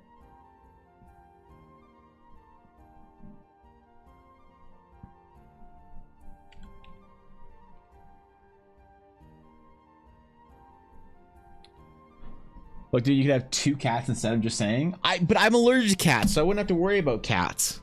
All right, that's not a concern of mine. If Ella wanted to get a cat, she would have to have me move out. Maybe be worth it. I don't know. You tell me, bro. All right, bye, Yuna. She does legitimately need her sweaters in the winter. The sweaters is the only thing that I will defend Ella on. It does get cold enough that it's a good idea for her to have sweaters on. It's not like our house is particularly cold, but still.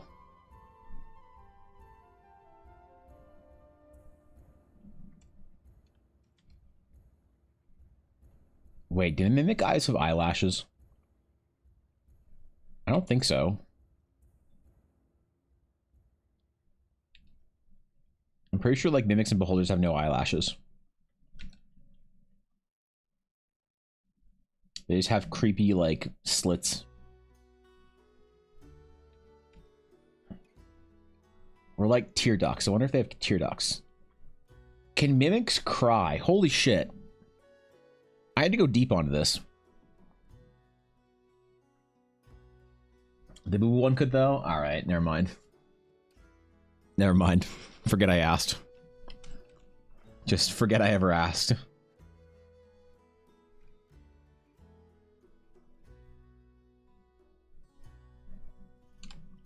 Yeah, never mind. I'm good.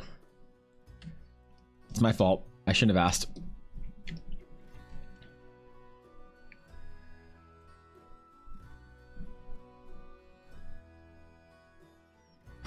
Is your daughter a cat? No, Steph. Nyx is a normal human among us. Somehow Nyx is a fully functioning human that also plays D&D. It's amazing. It's an inspiration, really. An actual person with an actual family. They could have fake eyelashes. We're not putting fake lashes on them. Be cute if it did have eyelashes, though. Stop. When I crochet you in a sweater I need to do in the library to avoid cat hair? Maybe. Maybe. I am deadly allergic to cats, bro. Like, if I eBay something, like a video game, or like a magic card, I know if the person has cats. Cobalt sent me something in the mail a year or so ago. Really nice of him. Some cool ass shit. But I knew immediately Cobalt had cats. All right. I was allergic to that book and that poster and all that shit. Just right out the gate. I was like, why does my tongue feel itchy? Why is my, yeah, it's if I'm around someone that's been around a cat, I'll be itchy. If I'm around someone that looked at a cat in the last 24 hours, I get itchy. Or like even a picture of a cat. Grab a cat and everything I send out just in case. Thanks, man. Appreciate it. Thanks. Yeah, that's great. I'm so allergic to cats. And you know what? Good. Fuck them. Who needs cat, right? Cats are just worse dogs, right? Isn't that what they say?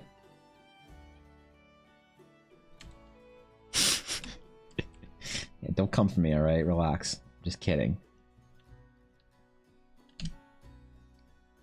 I feel like cat owners can never take a joke. You're like, huh, all dog owners are dumb as their dogs. Their dog owners are like, yeah, true. But you're like, ha, cat owners have emotional damage. And they're like, what? Leave Mr. Bigglesworth alone. You named your cat Mr. Bigglesworth? You named your cat after the meme? Yeah, and? Okay. Just checking. Just checking. Is gonna hate being Cobalt in November? Yeah, you'll be fine. You'll be fine. Just don't even acknowledge Gwyn exists for 3 months beforehand. I'll be okay.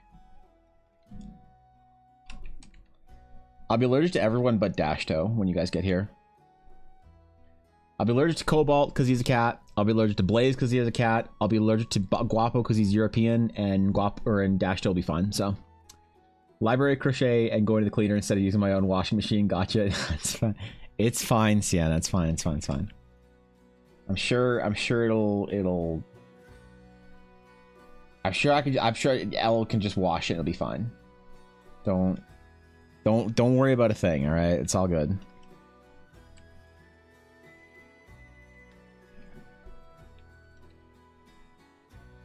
As long as it's washable, it's absolutely fine.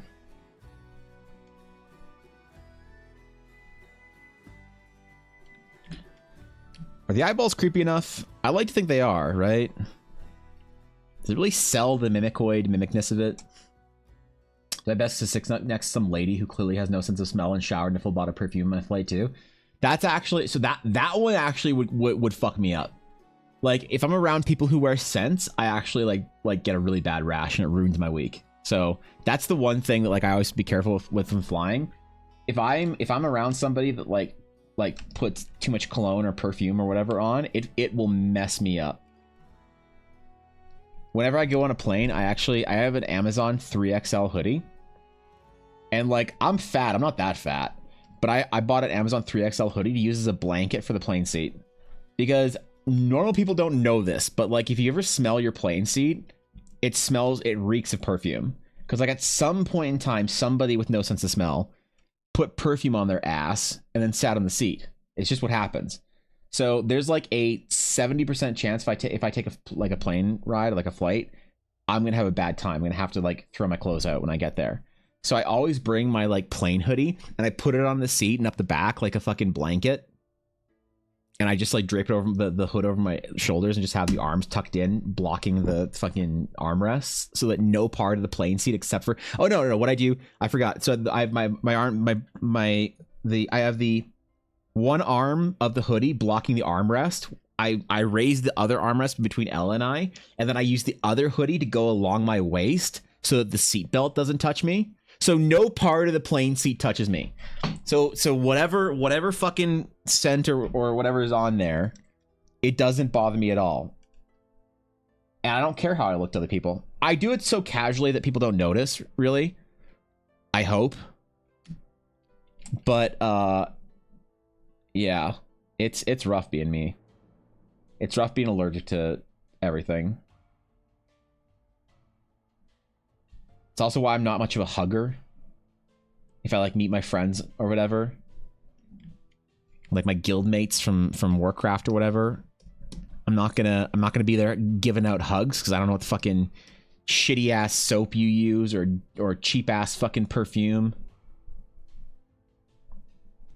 I don't want none of that. I don't want any of that shit near me. Give me away.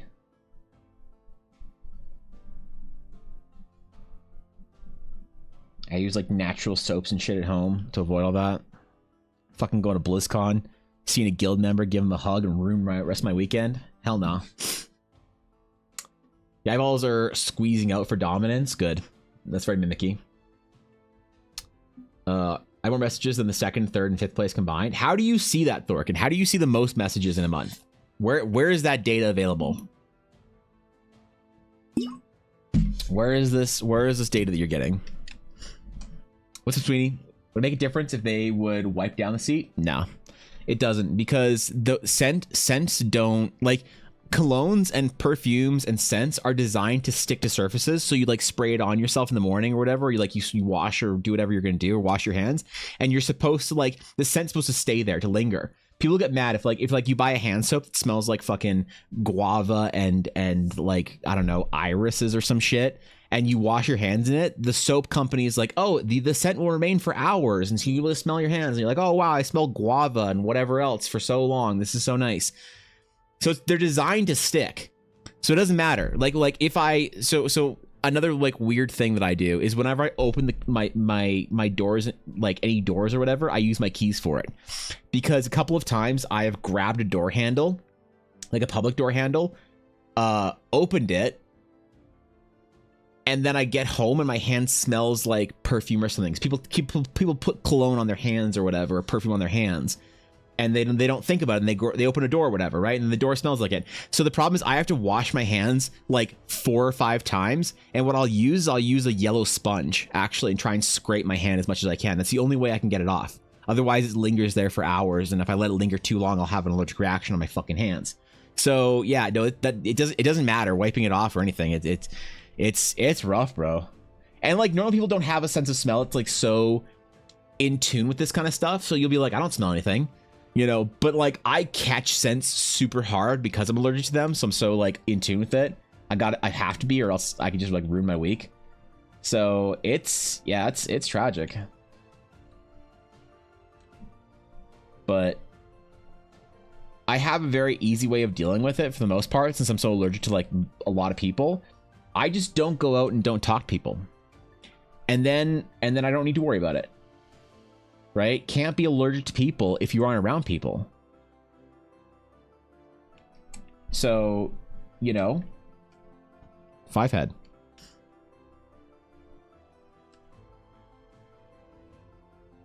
Apparently the mods are going to want to go out places when they're here. So I don't know, man. I guess they're going out with Ella. I don't know who they're going to go out with. I guess each other, you know? I don't fucking know. Should I bring my scentless soaps? Nah, you're good. The only thing that a person can do that if I'm around them that will bother me is if they're wearing some sort of like active scent cologne or perfume. Past that, it doesn't matter. You can use whatever fucking soap you want. Use whatever. It's all good. It's only if somebody is wearing cologne or perfume that and I'm around them, it'll bother me. Past that, it's mostly personal stuff. Like I just don't use the soap, but it doesn't matter if like another person uses it, so that's fine.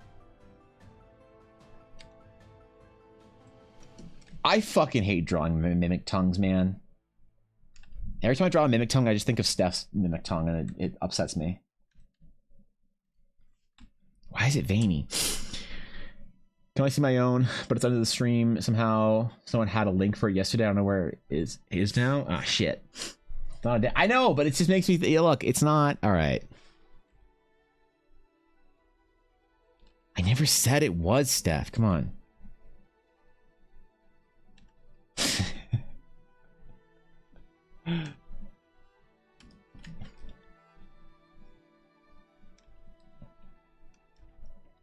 Like I have to be careful with fast food. The worst experience I've ever had was somebody, like, occasionally when I go to get like a fast food drink or whatever, the lid will have cologne on it or something, or a smell to it, because the person who like had it on their hands was like grabbing the drinks and putting everything in the bag. So I have to be careful of that. It's weird. I like, whenever I get fast food, I sniff my drink before I like grab it with my hands, because sometimes the drink can then transfer the smell. Like it's fucked up. I know it sounds like that's crazy, Evan, but like it is. But like the other day, or a couple weeks ago, I got a hamburger from somewhere, fast food, and the burger bun itself smelled like cologne. Whatever this fucking idiot who was like making my burger with their bare ass fucking hands had cologne on their hands, because I noticed that the outside package smelled like cologne. I was like, oh god. So I took my burger out of the package and I smelled it again. I was like, wait, what the fuck? So yeah, it's a rough life, man. I don't wish my allergies on anyone.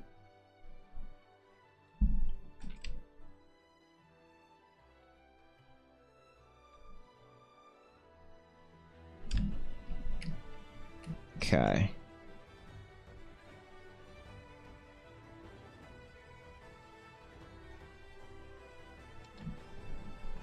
All right, we've got the tongue, we've got the eyeballs, we need the teeth and the tentacles now. Your tongue has veins on the underside. No, it doesn't. Nope. My tongue may have veins, but I don't describe it as being veiny stuff, okay? Lush strikes again. Dude, I walk through the perfume section at like a department store. I walk next to like Lush or Bath and Body Works or what, I don't fucking know, where the soap stores are, and it will actually bother me for a while. I don't like to be one of those whiny people that are like, my allergies, right? But legitimately, if I walk but too close to like one of those like smelly ass stores, it'll make my eyes fucked up and hit my throat a little bit for like a half hour or an hour. Now I want a burger? I do too. I'd kill for a burger, bro. You know what I'd kill for? I'd kill for a fucking chicken burger. Holy shit. Like an A&W chicken burger, man. That's what I want. God damn. What's a man got to do to get a chicken burger up in here? No, I can't. Not until Friday. Friday's my cheat day.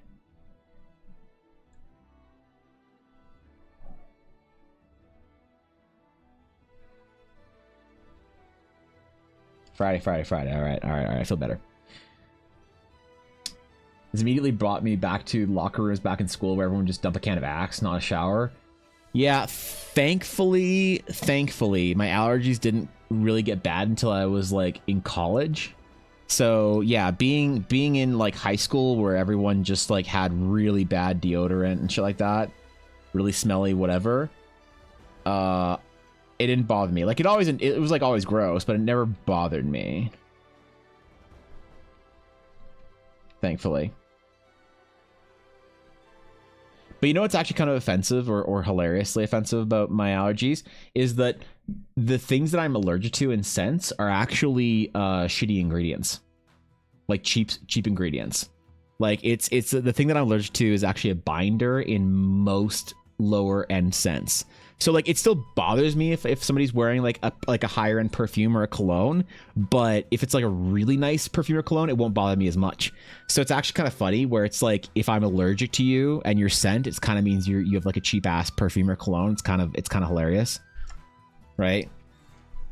Because like a friend of mine was like, oh, you know, here I'm wearing my nice perfume today, so I can give you a hug. And I'm like, okay, sure, I guess. Like I was too dumb to say no, so I gave her a hug. This was at art school, and then I was like, I got a rash on my neck or whatever.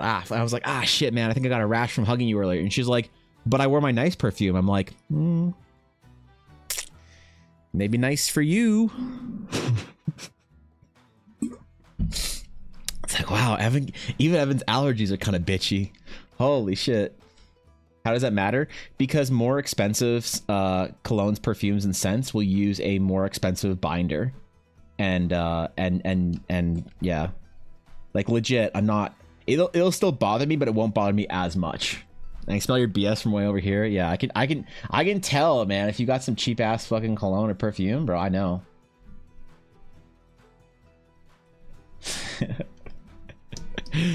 God, Evan's allergies can be so bitchy.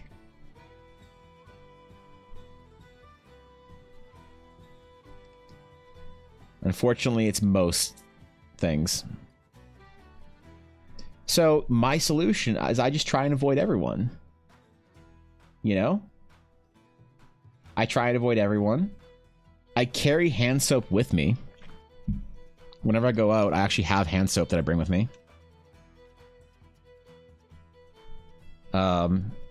And I just try and minimize the times that I'm caught out of my house. You know what's fucking great is that traveling in Japan is so easy for me then, because nobody wears any scents in Japan. It's like considered really bad manners and like really rude to. And everything, like all products and everything are scentless. All soaps there are scentless. Like everything is just like scent free. It's so nice. Do you really need all these tentacles? I don't know, man. I think I like it just as it is. The tentacles are kind of cool, but I kind of like it without. I don't know. Do you guys prefer with or without the tentacles? Chemical is chemical. No, it's like I could go into specifics stuff of what chemical it is that bothers me, but nobody cares about that. But I actually know, like I could read the ingredients on a perfume or something and tell you which ingredients it is that actually I'm allergic to. But it's whatever. It's some dumbass shit nobody cares about, so I won't get into it. But yeah, I can. Everything will bother me, but cheaper shit will bother me way more because of certain things.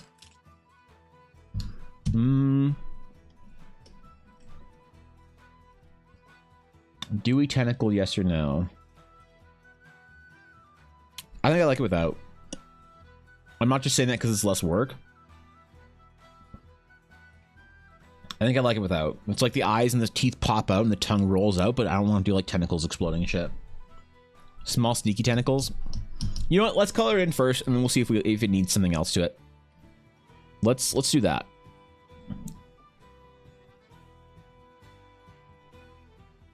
So we'll get our color. We'll call it mimic color.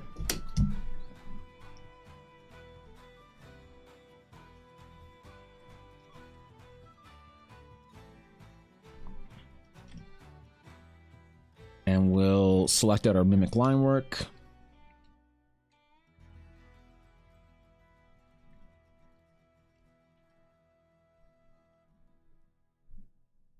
Contract by 1. The mimic flesh, I think, should be like, what, purple? Purple's kind of gross.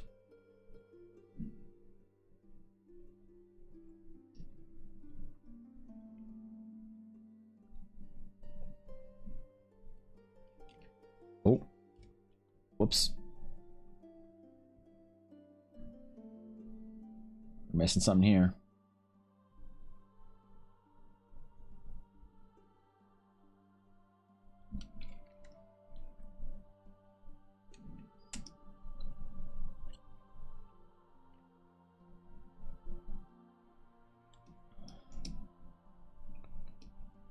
Okay.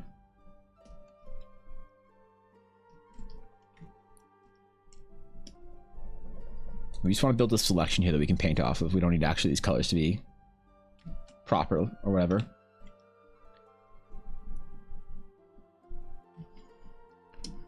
I don't really know how this stacks up as far as like spooky tokens goes, but I'm pretty dope. We're pretty excited about this. This is kind of dope.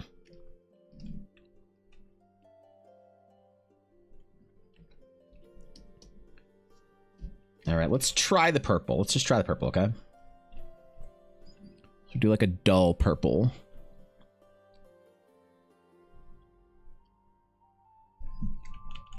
Kind of like a weird fleshy purple. I don't know. Not as purple? Yeah, okay. Steph knows. I trust Steph implicitly on the all things mimic.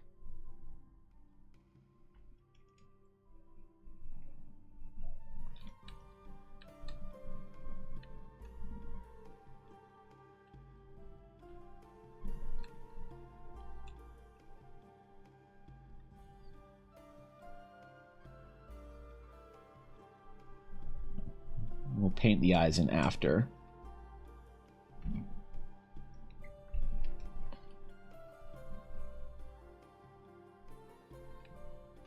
You know what? Let's do this first. Let's do all the purple.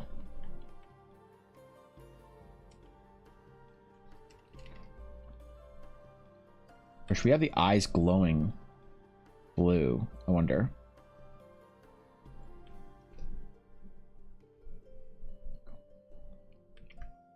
Let's have the...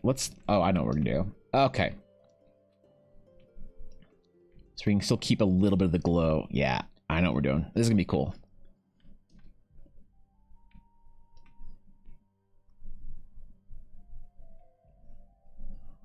I have concepts here.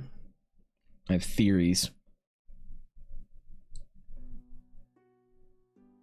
It's the only one that really would need to get changed or whatever, but that's okay.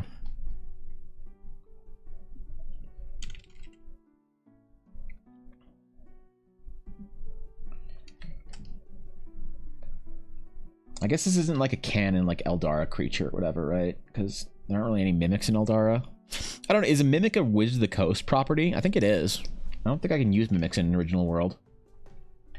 I know a lot of people think that mimics are just like... Everything has mimics. Every fantasy world would have mimics. But I legitimately think that I can't use them if I'm trying to do something that's non-IP.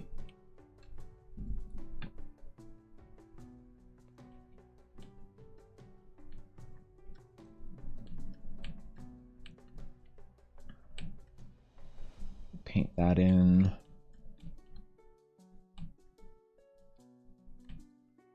I'd have to check, but I actually don't know. If we're having this conversation, I think it is WotC. Yeah, I think so too. Not the biggest deal. I mean, this is just a dumb little token that we're having fun with, but I guess this can't be like a canonical Eldarin phenomenon.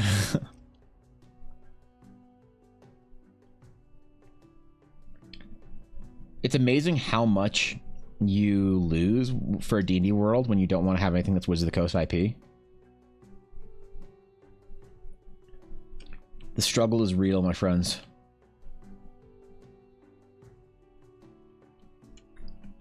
And struggle I shall. Till all that remains are good ideas.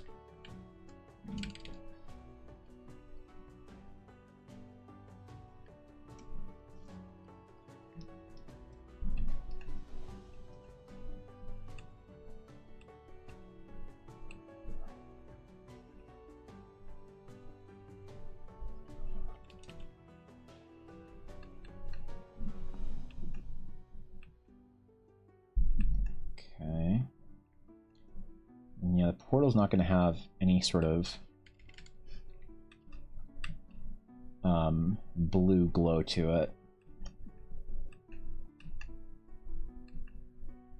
I wonder if it could function as a portal as well. Or if you're just kind of screwed.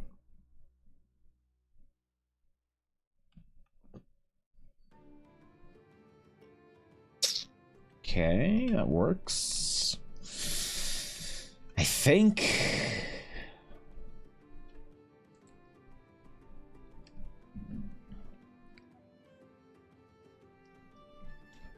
Our tongue, I guess we'll do purple as well. Why not?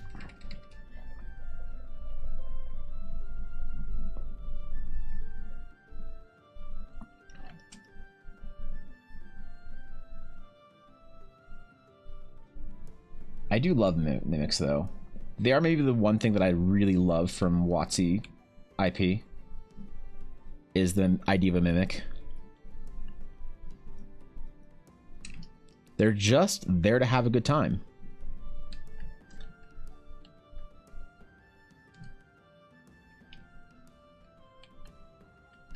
Like, no hate to the rest of the monsters in the dungeon, but they're not having nearly as good of a time as the mimic is.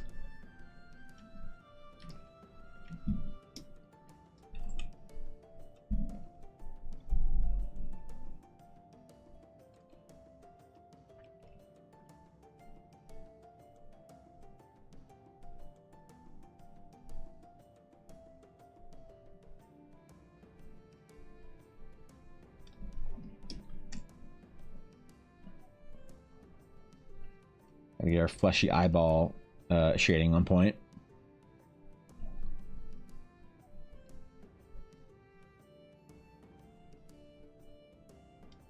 Get that deep purple in there.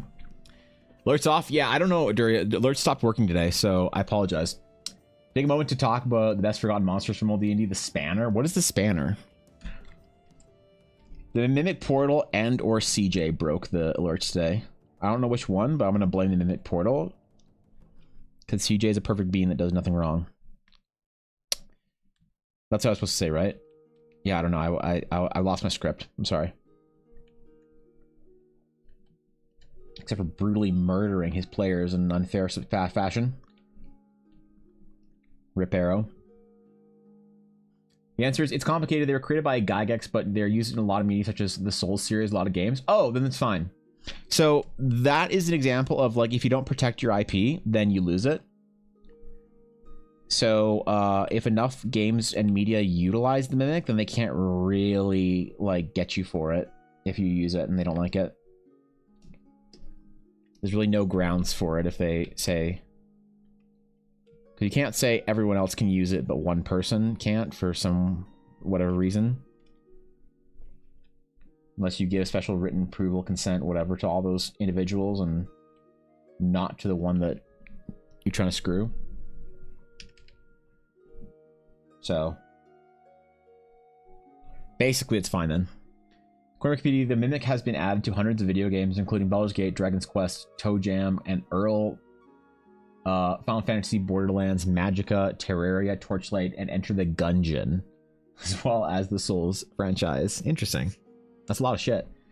Spanner is basically a Mimic bridge that lets people pass if they give good gossip. It's from 2nd edition. Wait, I've never heard of that. Excuse me, I've never heard of that shit.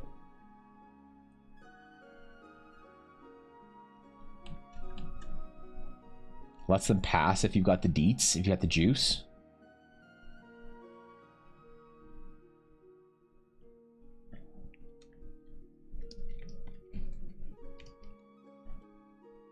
Oh yeah, Dury, we made a really terrifying version of this. Were you here for that?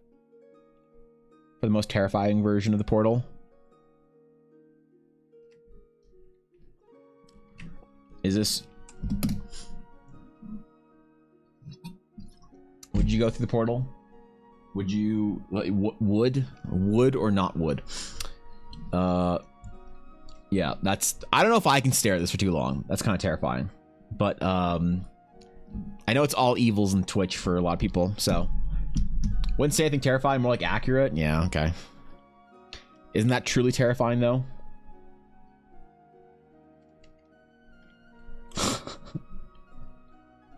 Still wood portal.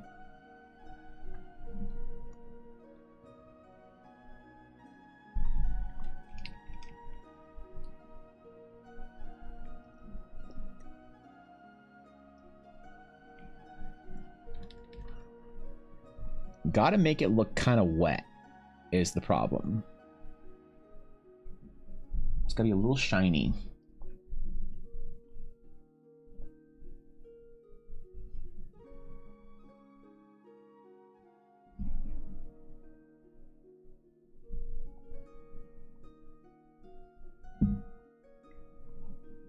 It needs to be glistening.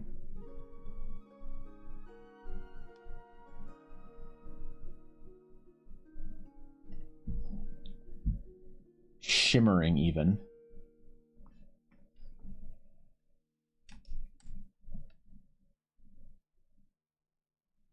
That only needs to be readable like far away like this, so it doesn't need to be perfect, but as long as if I were going to make it a little bit more blatant than we need to, so it is readable at a distance.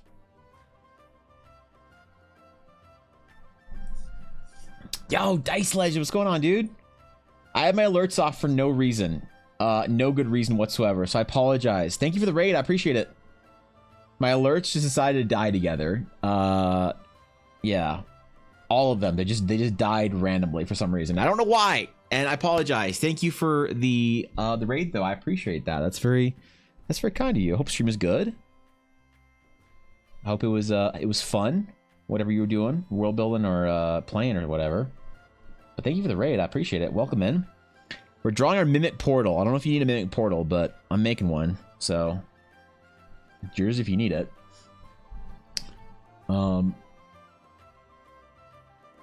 Maybe some pink. We could do that. Probably adding a little bit of blue and a little bit of orange into it. Probably look a little pinky. We're gonna do that with overlay layers though on this a little bit. Just to make it really stick. Let me show you. Let me show you how. Get a little bit of our blue in here. Go overlay. But yes, welcome in, friends. Always honored to have you.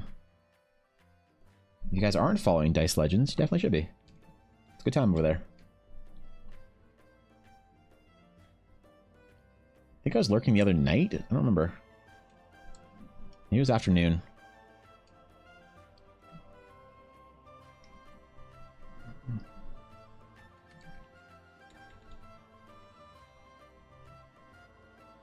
A little bit of a paler tone there for our highlights. Ugh, I don't like it.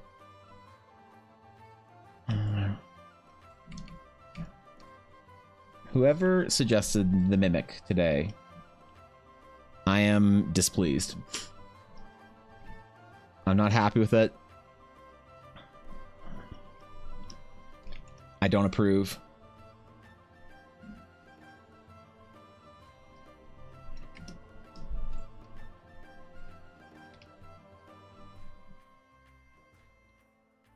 I would never approve of this.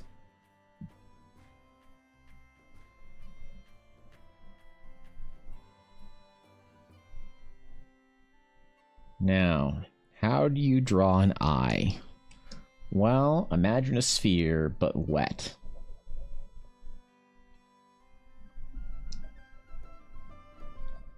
But Evan, that's how you draw, but never mind. Never mind. We'll get there eventually. What's this? Red Witch, we're drawing today a portal, but a mimic portal. All right, so we have our portal, okay? So imagine you're in a dungeon, and you find yourself... No, not that one. You find yourself a portal. These are tokens, by the way. We're doing tokens for our D&D game, for like VTTs. You find a portal. Wow, it's a great portal. Wonder if a portal can activate. It sure can. The portal turns on. Do you go through? Yes or no? I don't know, man. We have an active portal. But suddenly... turns into a mimic. The portal begins to sprout eyeballs. Teeth and a long, grotesque tongue rolls out. Roll for initiative. This is for our spooky token that I do every single year for the guild Halloween games. So hopefully people make use of it, either during the Halloween games or otherwise.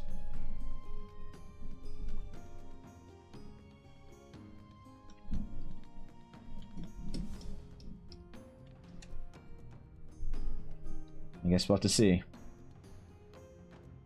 Give the players what they want and see what they do with it. Like a ping pong ball, but with an optical nerve. It's fleshy and squishy. Yeah, there you go. Good, he knows.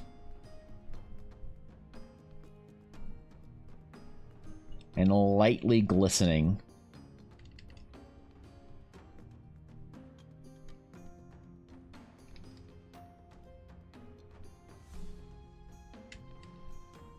The glisten is important.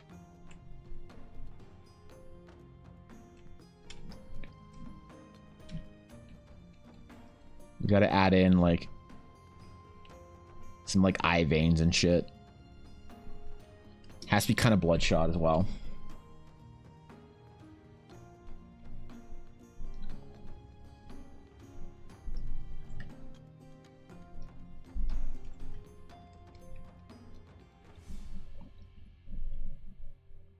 Let me find the right color here.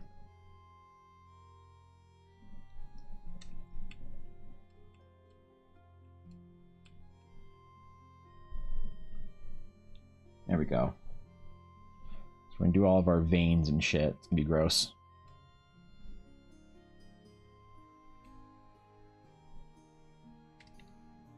Need to have a base sort of reddish color that goes around the edges, and then we'll do all of our gross Mimic eye veins.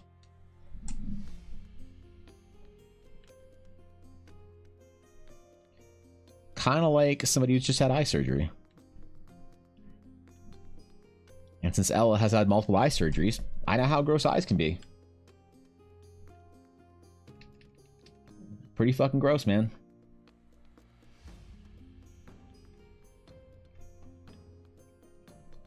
When your wife asks you to check on her eye stitches. Oh boy. Now show the Raiders the finished portal you just showed me. Oh, it's too scary. That's too scary. I don't know if I can terrify the masses like that.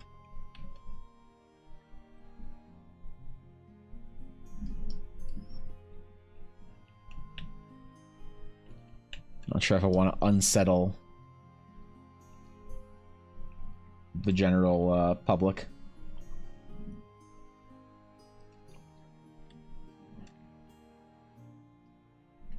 So it's going to do glowing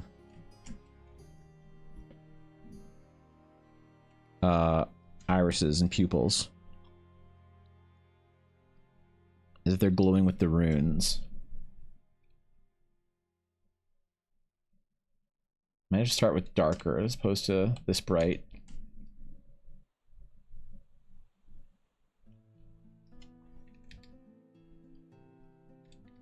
So it matches the rest of the runes.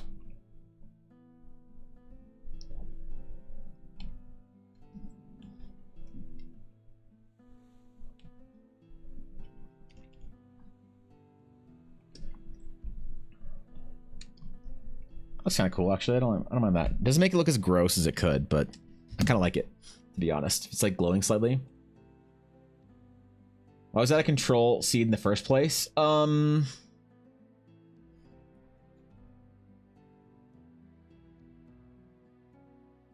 don't remember. You know, I wish I could say, oh, it was this reason. Honestly, I have no idea.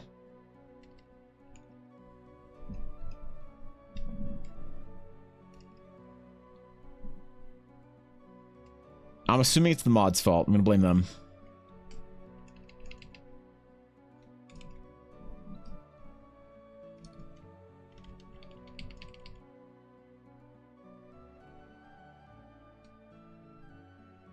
I think it's just safer that way for all of us. Researching grotesque for ideas? Oh, okay.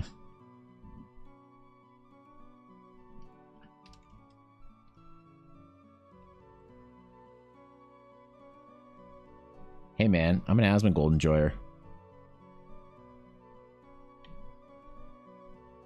On days that I'm not streaming, every morning I watch Asmon.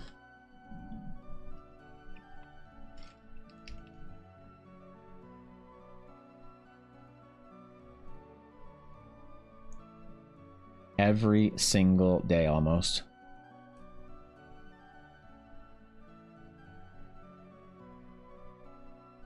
Ooh, I don't like it. I don't like it. I don't like it. I don't like it.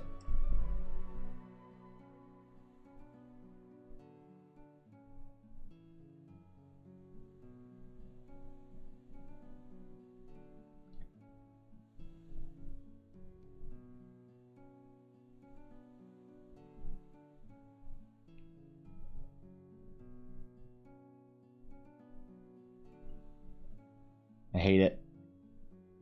Get rid of it. Somebody save me.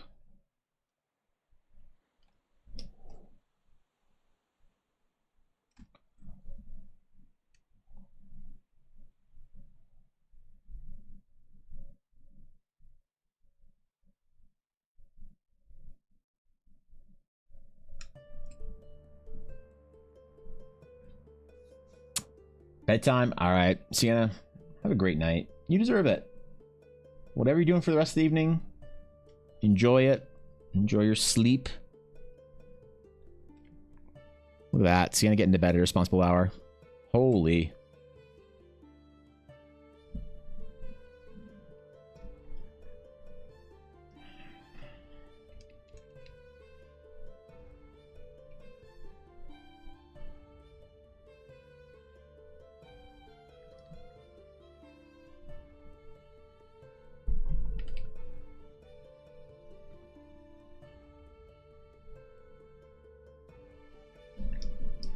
They need to look squishy is the main thing here.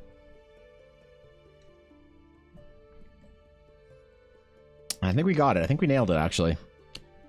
I don't know. It's kind of unsettling. I definitely don't like it. You like the eyeballs? Thank you, Ali. I'm glad you like it. Yeah. Since there's Shy Lily, I suspect Blaze. Is Blaze a Shy Lily enjoyer? I gotta figure, because I don't know what the chat VTuber preferences are.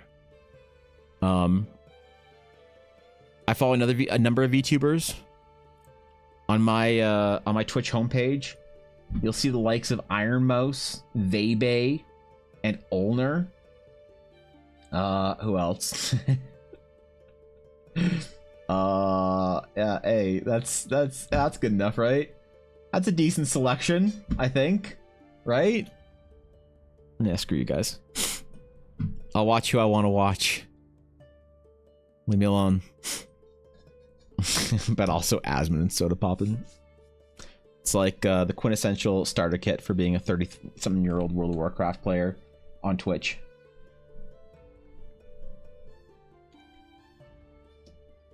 I don't care what the kids say. World of Warcraft's been really good recently.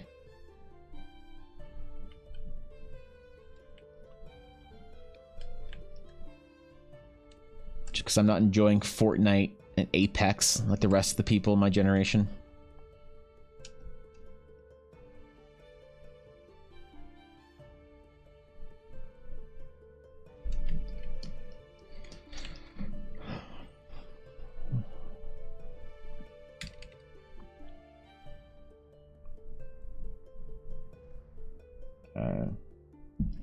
Teeth all need to be kind of gross. Beholders don't have great dental hygiene, so every VTuber you just mentioned, I don't like. All right, tell me, Duria, what VTuber should I be following? Give me the rundown. I need the VTuber. I need the VTuber list. Who am I supposed to be following then? I don't watch a lot of VTubers, I'll be honest. A lot of the VTubers that I watch are my friends. I don't watch them because they're VTubers. I watch them because they're good streamers. So I'm out of the VTubing like sphere a lot. I need to know who are the good streamers inside the VTubing audience. Not much of an anime nerd these days, so it's not like I'll be in with the regular crowd, so I miss out on the good ones. Follow who you want, that's fair. Yeah. What about the VTubers do you not like, or is that just getting into negative? Because we don't. Is it just you're not into the content, or are you a flesh tuber only enjoyer?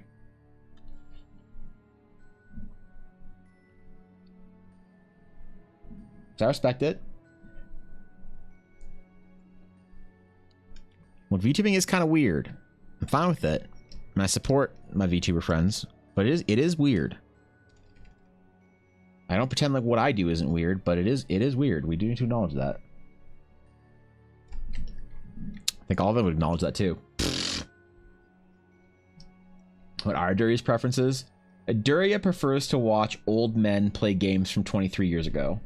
That's what I know about Aduria's general preferences for video games and Twitch streamers. Which isn't even wrong. Come on, you can't. You can't even hit me on that one, right? It's like, hey, at least I'm fair. As a fellow co-enjoyer.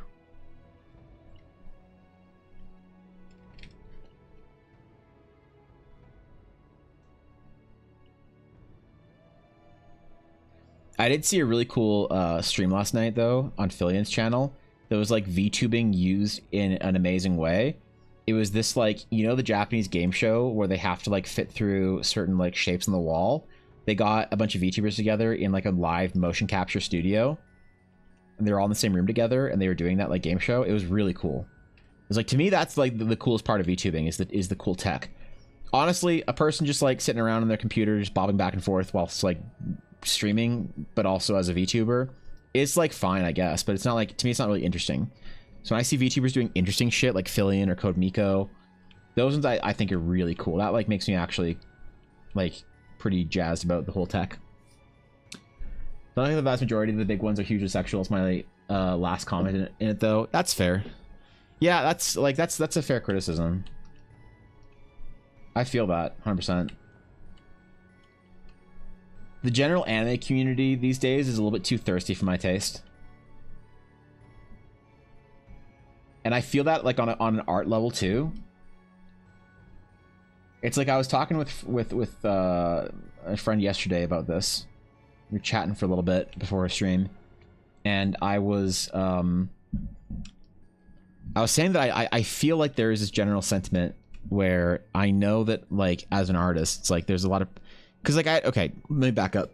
I had a conversation with a friend a couple weeks ago that kind of messed me up a little bit, where she was saying, you know, bro, why aren't you growing on social media? Like, what's up? And I was like, oh, I'm just really busy. I got a lot of stuff going on. She's like, yeah, but like, you can't do like a couple of posts here and there. Like it really, you'll thank yourself for like, for putting in the time. And I was like, I know, but like, I also don't really know what to do for socials. Like, it's just, it's not my priority because I take so long to do work.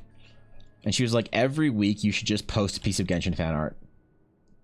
She's like, if every week you spend an hour and a half doing a piece of Genshin fan art, you'll be at 10,000 followers on Twitter by next year, this time next year. And she was like, and when you have that kind of leverage, like you can do your cooler projects, you can like grow your stream, you can do all this cool stuff. I was like, I don't know, man. Like, I feel like it's all just a bit too thirsty for me. You know? Hey, that's a tongue, man. That's a fucking tongue. If I've ever seen it before. This is so disturbing, man. This is so disturbing. She has a point. That's just soul sucking. Yeah, I don't know. Like I know that there are certain things like as an artist that you can do to grow, and they help you out quite a bit. And it's not like I'm against doing that kind of stuff. It's just I don't want to feel like I have to. Otherwise, I'm just like gonna sacrifice my career. You know.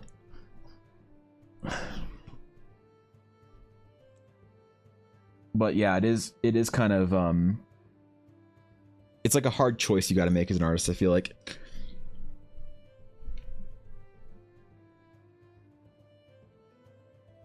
I mean, it's not really a choice, it's just a opportunity you want to take or not. For me, I don't know. I also just don't think I'm very good at a lot of like anime style that's like really popular. So it feels a bit like a bit of a struggle. Her suggestion was to make a secondary Twitter account and just see. She's like, just make a secondary Twitter account and post some half-ass your way through fan art of whatever the newest game, Star Rail, whatever. When a new character comes out, just half-ass some fan art.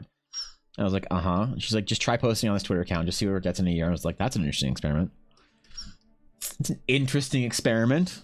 I don't know if I want to do it because it's still a lot of time every week. But it's an experiment nonetheless.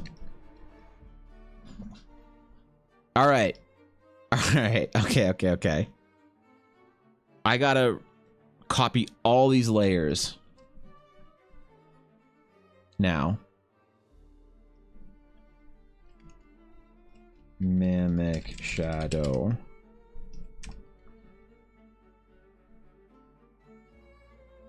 And organize them as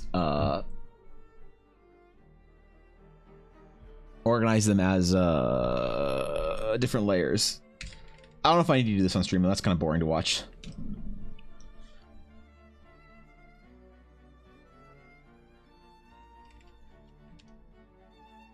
Maybe we'll just do this, then I'll organize it all later.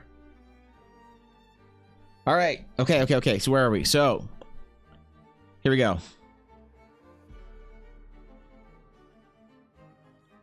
So first we have our portal. Our portal token. You can find in the world anywhere. In a random dungeon, perhaps. Whoops. I fucked up the shadow. Whatever. The portal can activate. Ooh. However, Upon traversing the portal,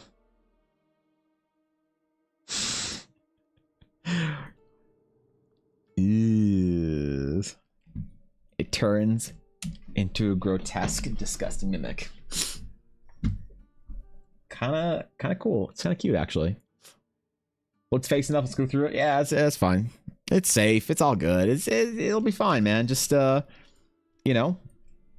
There it is. I'll cut it all apart and post it later. I don't want to do that on stream. It's kind of boring. Holy shit, that was a good one, man. That was a fun project. I think it takes so much commitment though. Yeah, I don't know if I have that kind of time. Maybe I'll just go spend the next hour and a half doing Genshin fan art and no one will know. I wonder if people would recognize my style. Like if I ever liked something from that Twitter post or whatever, if I ever liked it, I wonder if it would be like obvious. Like, oh shit, this is Evan's like Genshin fan art account. Either way, that's all for today, man. I will cut those things up, post them in the Discord tonight, maybe tomorrow morning, I don't know, but before next stream probably. For now though, I have some of the work I need to get done because very exciting commissions are opening tomorrow officially. So I have some things I want to do before that happens. So I'll have a post in the Discord and probably on Twitter. I might make a general post on Twitter and then just have more info in the Discord about commissions and prices and stuff and what I'm gonna be doing, because I'm gonna be doing things a little bit differently for commissions this round, and I'm kind of excited about it. I don't know if it's gonna work out or not, but hopefully we'll see if people are interested in it. Either way, that is tomorrow, and then Friday is the official request stream for the 2023 Halloween season, which means it'll be arena style. Winners will have the opportunity to get a print card of their sketch. Losers of the arena, well, we'll have to figure out a punishment for them. So maybe we'll have chat vote on whether they get timed out for an hour or something fun like that. I don't know. Either way, have a great rest of your day, guys. I will see you tomorrow. Tomorrow's Thursday, right? Yeah, I forgot it's Wednesday. It's the first stream of the week, but it's Wednesday. So I'll see y'all tomorrow. Tomorrow's gonna be a lot of fun. We're gonna work on a cool project. Maybe we'll just work on a commission tomorrow. I don't know. Take our first commission. Who knows? Permaban. Jesus Christ, dude. If I was a bigger streamer, if I had a big enough community, I would absolutely do that for arenas. I would absolutely do a permaban as a penalty for losing an arena. I think it'd be hilarious. But either way, you have to message a mod to get unbanned. Either way, enjoy the rest of your day. Enjoy your week. If I don't see you, if I see you tomorrow, wish me luck for my commissions going open. We'll see if it works out. We'll see if it doesn't. Maybe no one wanted me to commission anything. Maybe no one will want my art. Who knows? I'm looking forward to Friday, though. Until next time, my friends. Farewell.